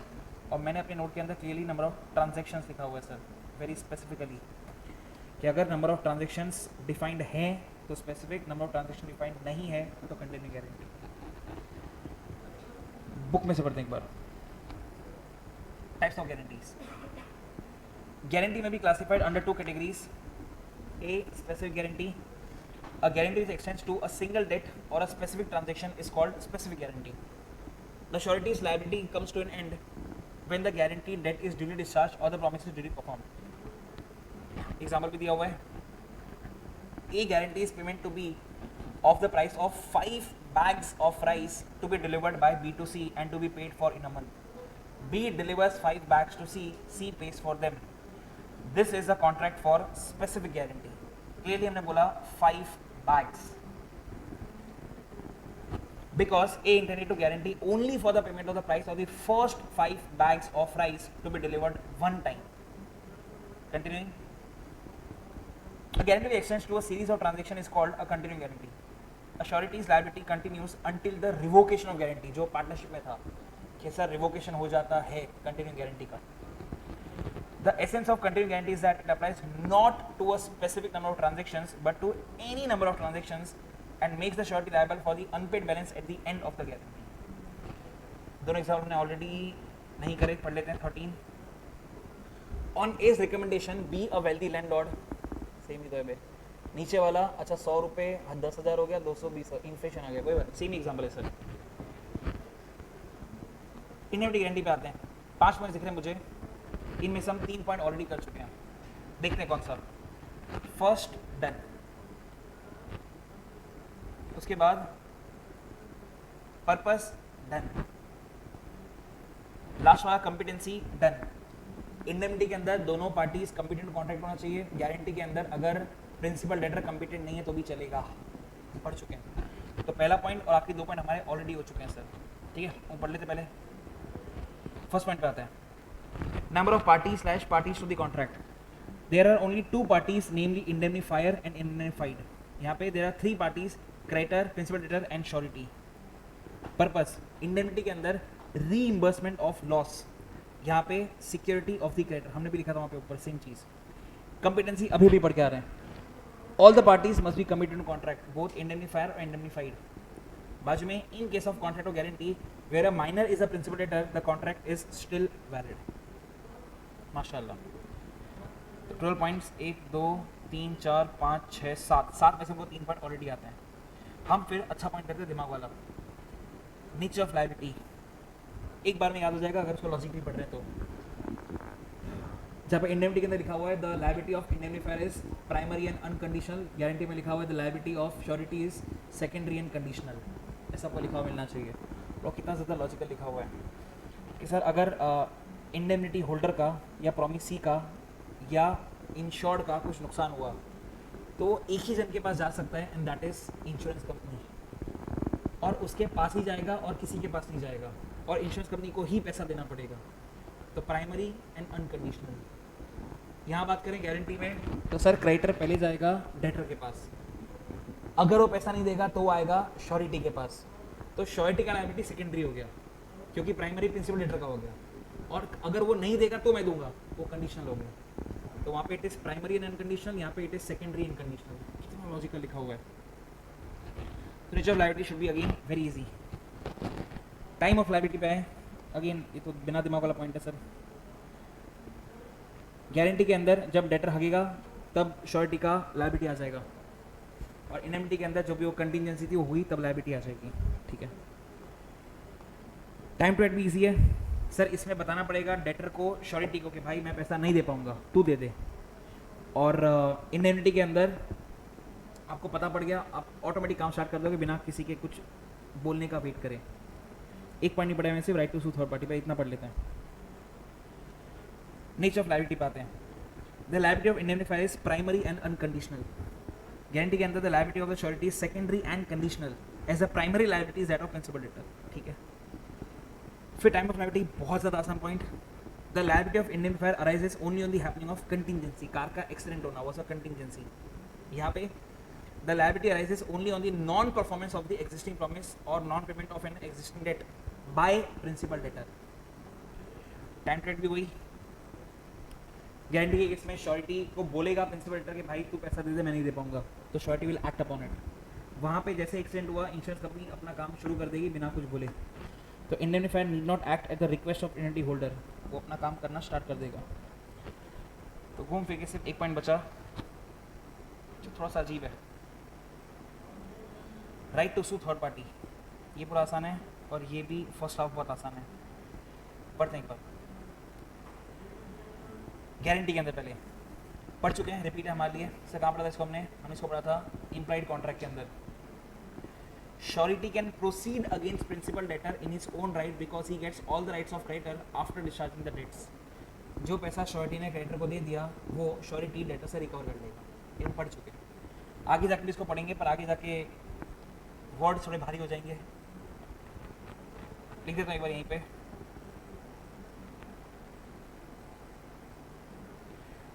We have received suggestions from regional councils and branches regarding your interest in taking live virtual class for paper number 2 other law CA intermediate. Please share घंटा। आओ sir, नाम की बात करते हैं। सबरोगेशन आगे जाके आएगा, मैं सिखा भी नहीं अभी क्या होता है, ये चल सिखा देता हूँ। वर्ड अभी से आपको कान में डाल दिया एक बार, जब आगे आएगा तो आपको ऐसा नहीं लगना चाहिए क्या हो गया। Subrogation basically means stepping into the shoes of another। Sir कहाँ लिखा है हुए हमारी बुक में, इसी यूनिट के अंदर लास्ट टॉपिक के अंदर फर्स्ट पॉइंट के अंदर ऊपर से दूसरा पॉइंट निकालो एक बार। आपके यूनिट नंबर 7 में last topic is rights of surety, उसके अंदर first topic is against principal debtor, उसके अंदर first point is right of subrogation और second point is indemnify. Subrogation मिला, हाँ वो आगे आएगा, मैं पढ़ा नहीं रहा थी, सिर्फ मतलब बता दिया। Stepping into the shoes of another, ठीक है। सबरोगेशन आगे आएगा तब देखेंगे। ओके, तो गारंटी वाला इजी था।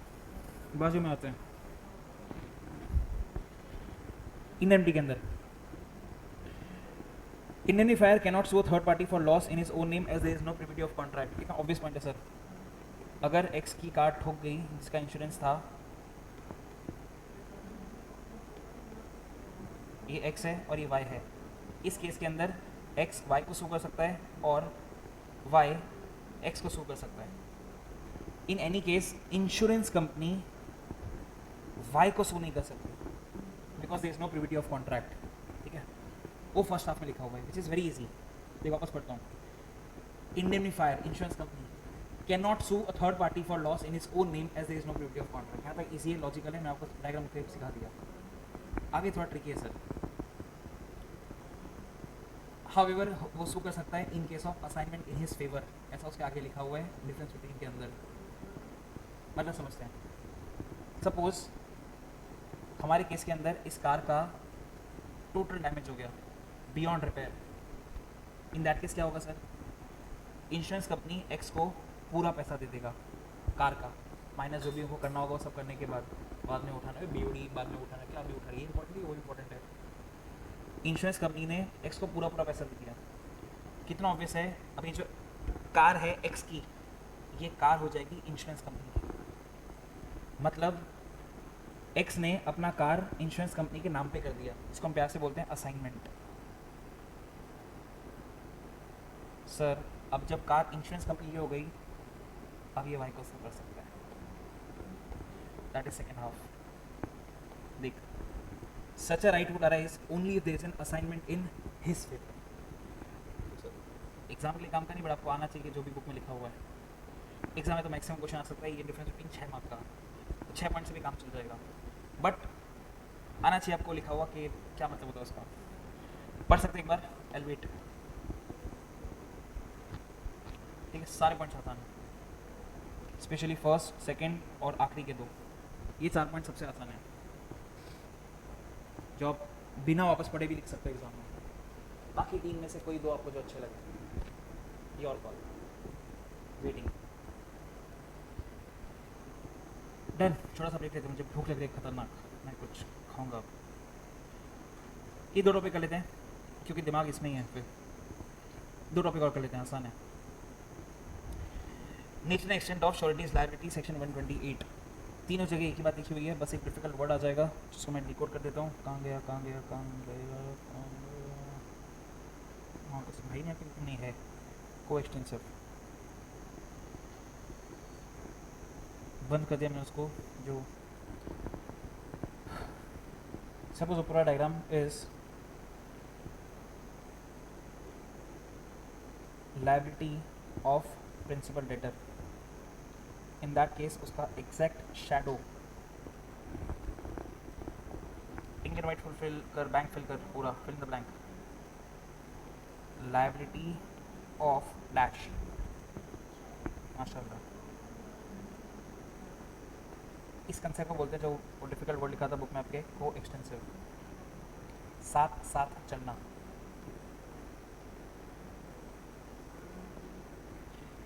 मतलब जैसे डेटर की लायबिलिटी बढ़ेगी वैसे वैसे श्योरिटी की लायबिलिटी बढ़ेगी।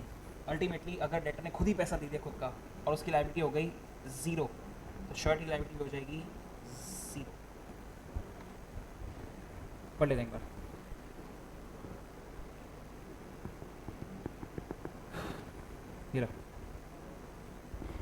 Nature and extent of surety's liability. The liability of surety is co-extensive with that of principal debtor unless it is otherwise provided by the contract. Contract में लिखा है surety ने कि मेरी liability maximum 1 लाख की होगी, फिर 1 लाख की होगी, पर ऐसा नहीं लिखा हुआ तो co-extensive होगा। इसका आपने डायग्राम के साथ मतलब बता दिया। आगे 2 बार और co-extensive वर्ड यूज़ होने वाला है, तब नहीं बताऊँगा। सेकेंड रिपीट पॉइंट है हमारे लिए, liability or surety is of secondary nature as he is liable only on the default of principal debtor। ठीक है, तो फर्स्ट वाज कोएक्सटेंसिव वाला टॉपिक, सेकंड वाला हम ऑलरेडी पढ़ चुके हैं। थर्ड, पहले फोर्थ कर लेते हैं, थर्ड डिफिकल्ट है। A creditor may choose to proceed against the surety first unless there is an agreement to the contrary। Sir अगर मैं क्रेडिटर हूँ और मुझे दिख रहा है कि प्रिंसिपल डेटर लुक्खा हो चुका है, तो मैं उसके पास क्यों जाके पैसा मांगूंगा? मैं सीधा श्योरिटी के पास जाऊंगा, उसको बोलूँगा कि भाई पैसा दे दे, बाद में तुम प्रिंसिपल डेटर के साथ देख लेना, और इसको पैसा देना पड़ेगा। That is point number 4। A creditor may choose to proceed against surety first, क्योंकि डेटर से पैसा मांगे फायदा नहीं, वो दिख रहा है नहीं देने वाला, unless there is an agreement to the contrary. Contract तो अलग बात है। तो fourth be very easy. Third, where a debtor cannot be held liable on account of any defect in the document, the liability of surety also ceases। अब इसको मैं ऊपर पे से बढ़ाऊँ ना तो कितना आसान है मेरे लिए। कि देख मैं तो आपको ऑलरेडी पढ़ा दिया को एक्सटेंसिव के अंदर कि अगर principal debtor can not be held liable, मतलब उसकी लायबिलिटी अगर जीरो है, surety can not be also be held liable, तो उसकी लायबिलिटी भी जीरो है। तो ultimately point number 3, point number 1 ही तो बोल रहा है किसी का डेटर रिस्पॉन्सिबल नहीं, लायबल नहीं, तो श्योरिटी भी लायबल नहीं, वही तो लिखा है। वापस पढ़ता हूँ देख, where a debtor can not be held liable due to defect in the document the liability of surety also ceases, ऐसा कुछ लिखा हुआ है वहाँ पे। को एक्सटेंसिव भी हुआ, पर मतलब क्या सर, मतलब नहीं लिखा हुआ वहाँ पे। हम एग्जांपल लेते हैं,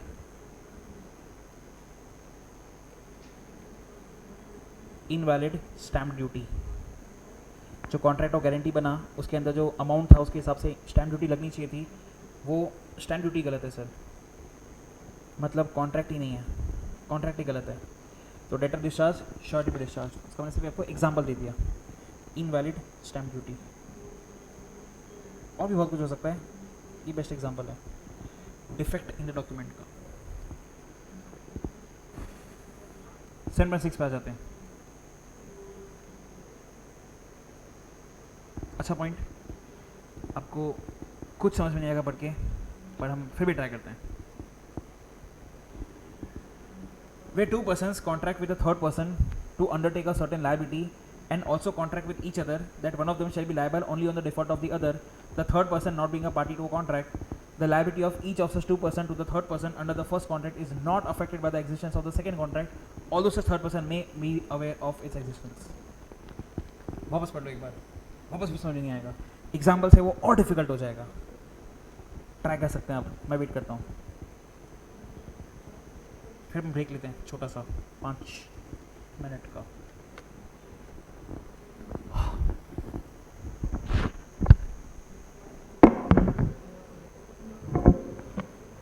क्या बोल रही है, मैं बाकी को समझा देता हूँ, ये आगे भी आएगा। Principal debtor, creditor, surety 1, surety 2, दो श्योरिटी हैं, कॉन्ट्रैक्ट बन गया सर, ठीक है। लेट्स से यहाँ से यहाँ पे उधार आया 10 करोड़, इसके लिए दो श्योरिटी है S1 S2, कॉन्ट्रैक्ट बन गया। उसके बाद S1 S2 अपने अंदर अंदर बात कर रहे हैं कि मैं 60% लायबल रहूँगा अगर डेटर डिफ़ॉल्ट मारेगा तो, और तू 40% रहना, ऐसा इनके बीच में एक सेपरेट कॉन्ट्रैक्ट हो गया। ओके, फिर एज यूजुअल डेटर ने डिफ़ॉल्ट मारा ड्यू डेट पे, क्रेडिटर गया S1 के पास, ला भाई 10 करोड़ रुपये दे। S1 बोलता है कि नहीं, मैं तो 6 करोड़ के लायबल हूँ, 4 करोड़ जाके आपको S2 से लेने पड़ेंगे। क्रेडिटर बोलता है ऐसा क्यों? श्योरिटी 1 बोलता है हमारे बीच में कॉन्ट्रैक्ट है कि मैं 60% लायबल और वो 40% लायबल, इसलिए। लॉ में क्या बोलता है, भाड़ में जाए कॉन्ट्रैक्ट। एज अ क्रेडिटर मैं S1 से पूरा पैसा ले सकता हूँ, वो अलग बात है कोर्ट में जाके S1 S2 से 40% ले लेगा, तो वो पढ़ ही नहीं रहे हैं, हम क्रेडिटर का पॉइंट ऑफ व्यू पढ़ रहे हैं।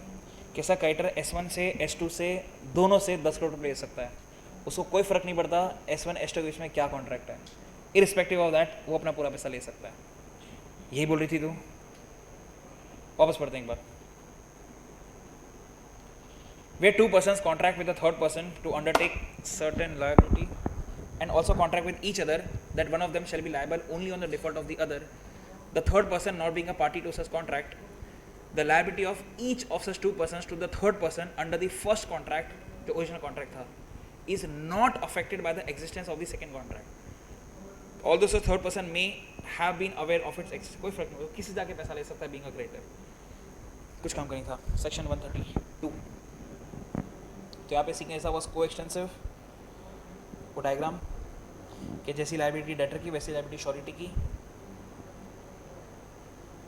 और फिर 132 अपने भी पढ़ा, ठीक है। वी टेक अ ब्रेक, 5 से 10 मिनट का बहुत हो गया, वैसे भी आपको मैं 7:15 बजे तो छोड़ ही दूंगा।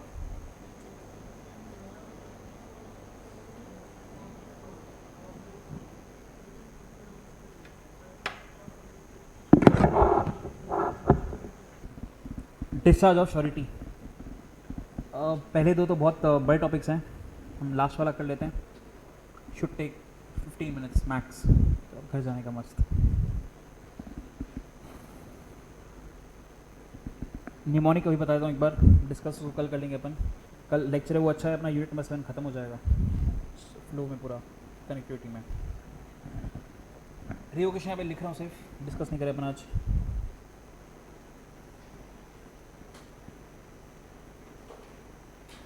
Notice of birth and death.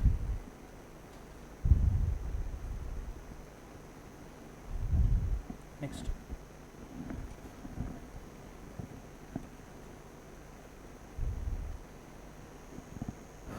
CID variation,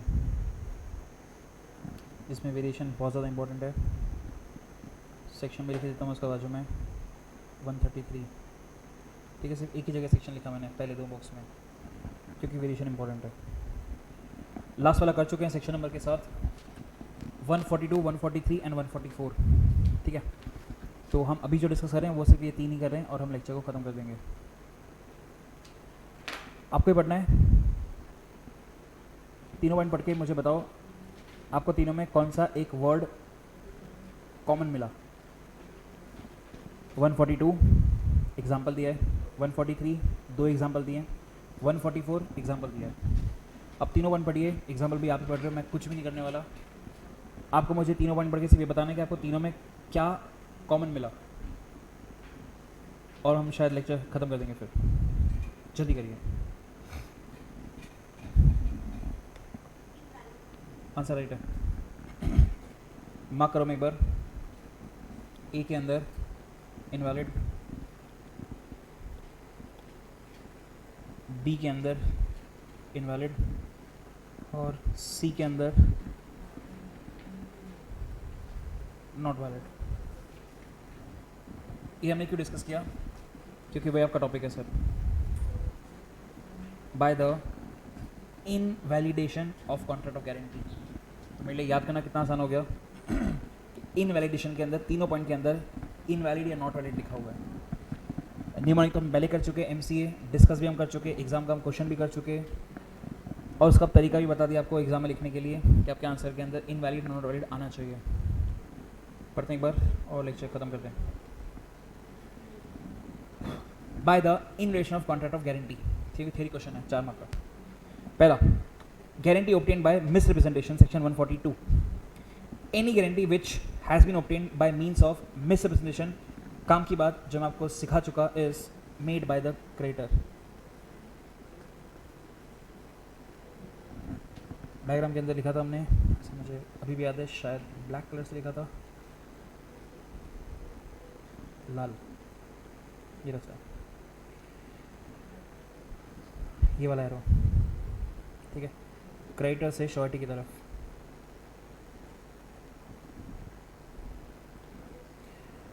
example देखते हैं। C sells AC to P on misrepresenting that it is made of copper while it is made of aluminum।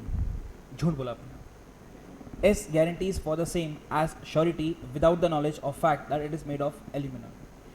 जब पता पड़ेगा S will not be liable, क्योंकि contract of guarantee will be invalidated। B, guarantee obtained by concealment।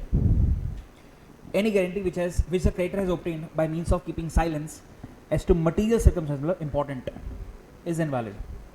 Example दोनों अच्छे हैं। 27 की बात करते हैं। A engages B as a clerk, same ऊपर वाला ही है, to collect money for him। B fails to account for some of his receipts and A in consequence calls upon him to furnish security for his duly accounting। C gives his guarantee for B's duly accounting। ये syllabus में नहीं है, बता दूँगा फिर भी मैं। Gives guarantee for बीज ड्यूली अकाउंटिंग, इसको बोलते हैं फिडिलिटी। ऐसे ही लॉ का वर्ड है, बता दिया मैंने आपको। आगे, ए डज नॉट एक्वेंट सी। ए सी को ये बात नहीं बताता है क्या कि उसने पहले कांड किए थे with B's previous conduct. B afterwards makes default, the guarantee is invalid. Example 28. E guarantees to C payment for iron to be supplied by him to B for the amount of rupees 2 lakh tons। B and C have privately agreed that B should pay 5 per ton beyond the market price। such excess to be applied in liquidation of an old debt. So same example. The agreement is concealed from A. A is not liable as a surety. 144. Where a person gives a guarantee upon a contract that the creditor shall not act upon it until another person has joined in it as co-surety, the guarantee is not valid if that other person does not join. और फिर हमारा वाला example, S1 guarantees C creditor का obviously for the payment to be done by P principal debtor to C creditor on the condition that S1 will not be liable if only if S2 joins him for such guarantee.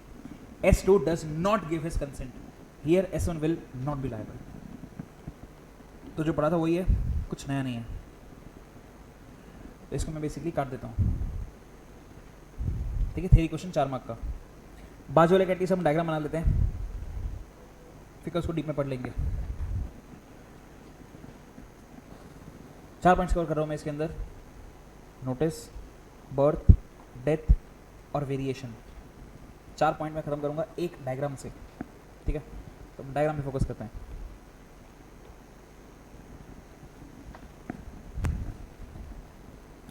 One 425 को हमने contract में enter किया.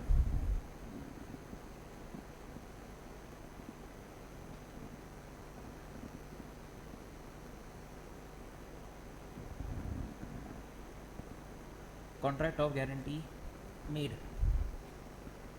1425 को. फिर 7725 को 3-4 चीज़ें हुई. हम फर्स्ट की बात करते हैं.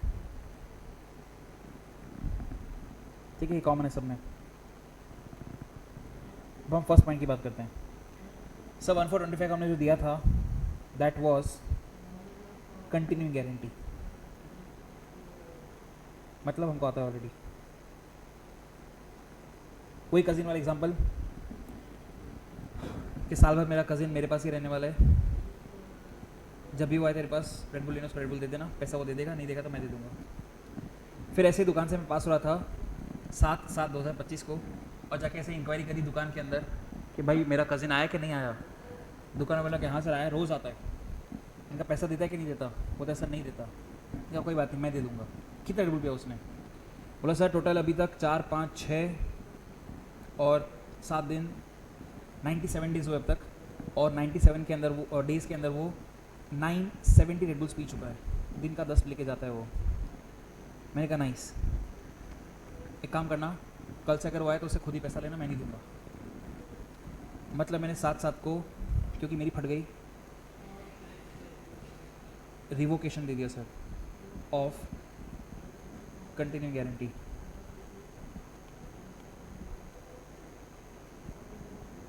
कंक्लूजन क्या? कंक्लूजन ये,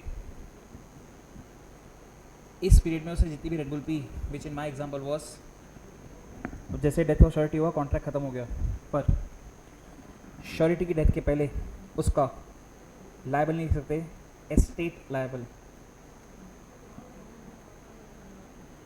एस्टेट नॉट लायबल. तो perfectly fits in my diagram. Third case पे आते हैं. तो बेसिकली आपका, मैं पूरा लिखता हूँ जैसे बुक में लिखा हुआ है.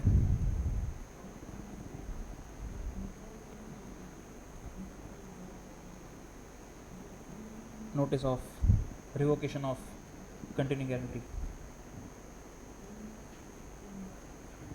तो ये नोटिस वाला पॉइंट हो गया, ये डेथ वाला पॉइंट हो गया. बर्थ की बात कर लेते हैं सर. नोवेशन, नया कॉन्ट्रैक्ट पिक्चर में आया.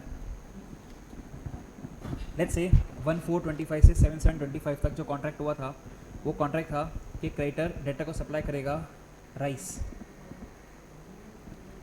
फिर 7725 को कॉन्ट्रैक्ट किया कि अब क्रेडिटर सप्लाई करेगा डेटर को वीट.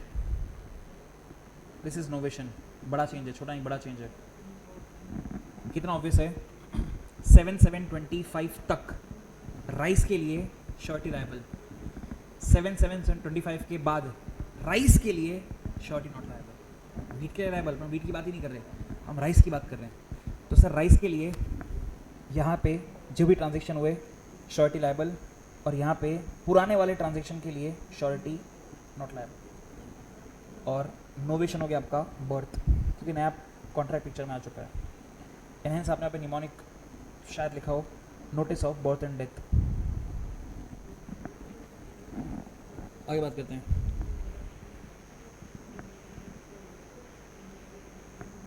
लास्ट सबसे इम्पोर्टेंट 133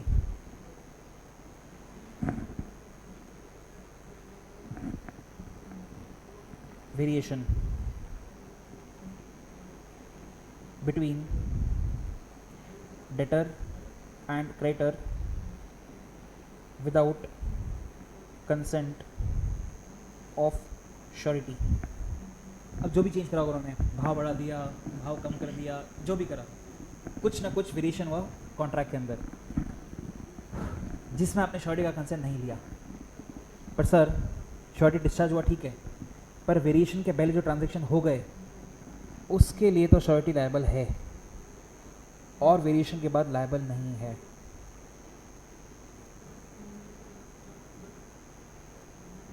चार टॉपिक है, वो भी अलग अलग हेड्स के अंदर, ठीक है। ये अलग हेड है और बाजू वाला ये अलग हेड है, पर मैंने उस तरीके से उसको बनाया कि एक डायग्राम के अंदर चारों फिट हो जाते हैं सर।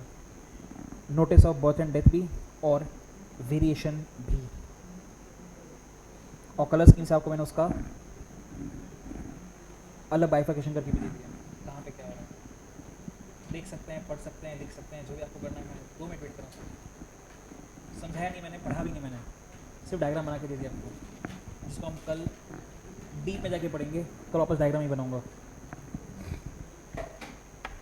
क्या हुआ मिस्टर ब्लैक, जल्दी बोल।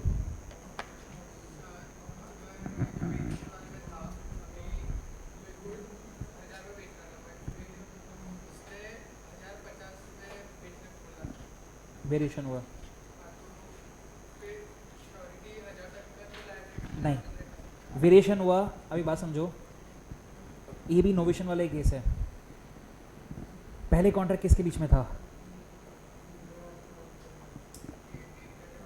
3 जन के बीच में, 1000 के लिए डेटर क्रेडिटर श्योरिटी, फिर 1050 किया। वो कॉन्ट्रैक्ट किसके बीच में हुआ? श्योरिटी उसमें है ही नहीं। जब श्योरिटी नहीं है तो क्यों लायबल होगा? कॉन्ट्रैक्ट ही बदल गया ना पूरा। तो 1050 का 950 भी हो तो भी क्या फर्क पड़ता है? श्योरिटी डिस्चार्ज, क्योंकि कॉन्ट्रैक्ट का पार्टी नहीं है वो।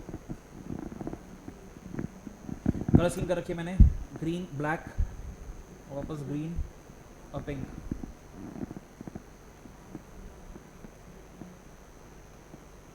और हेड पॉइंट को हाईलाइट करा हुआ है। एक डायग्राम में 4 टॉपिक। एफिशिएंसी,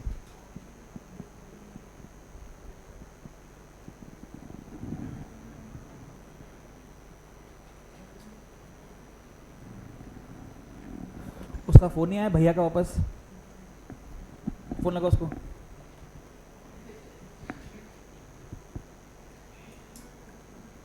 दोस्ती है ना? हाँ देख, भाई कॉल तो लगा लगा लगा।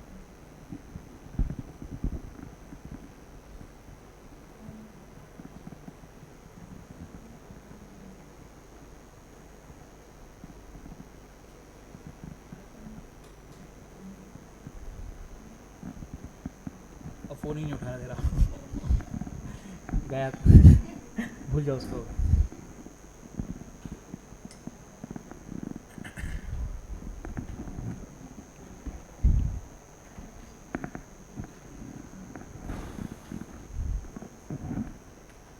सी डिफिकल्ट है,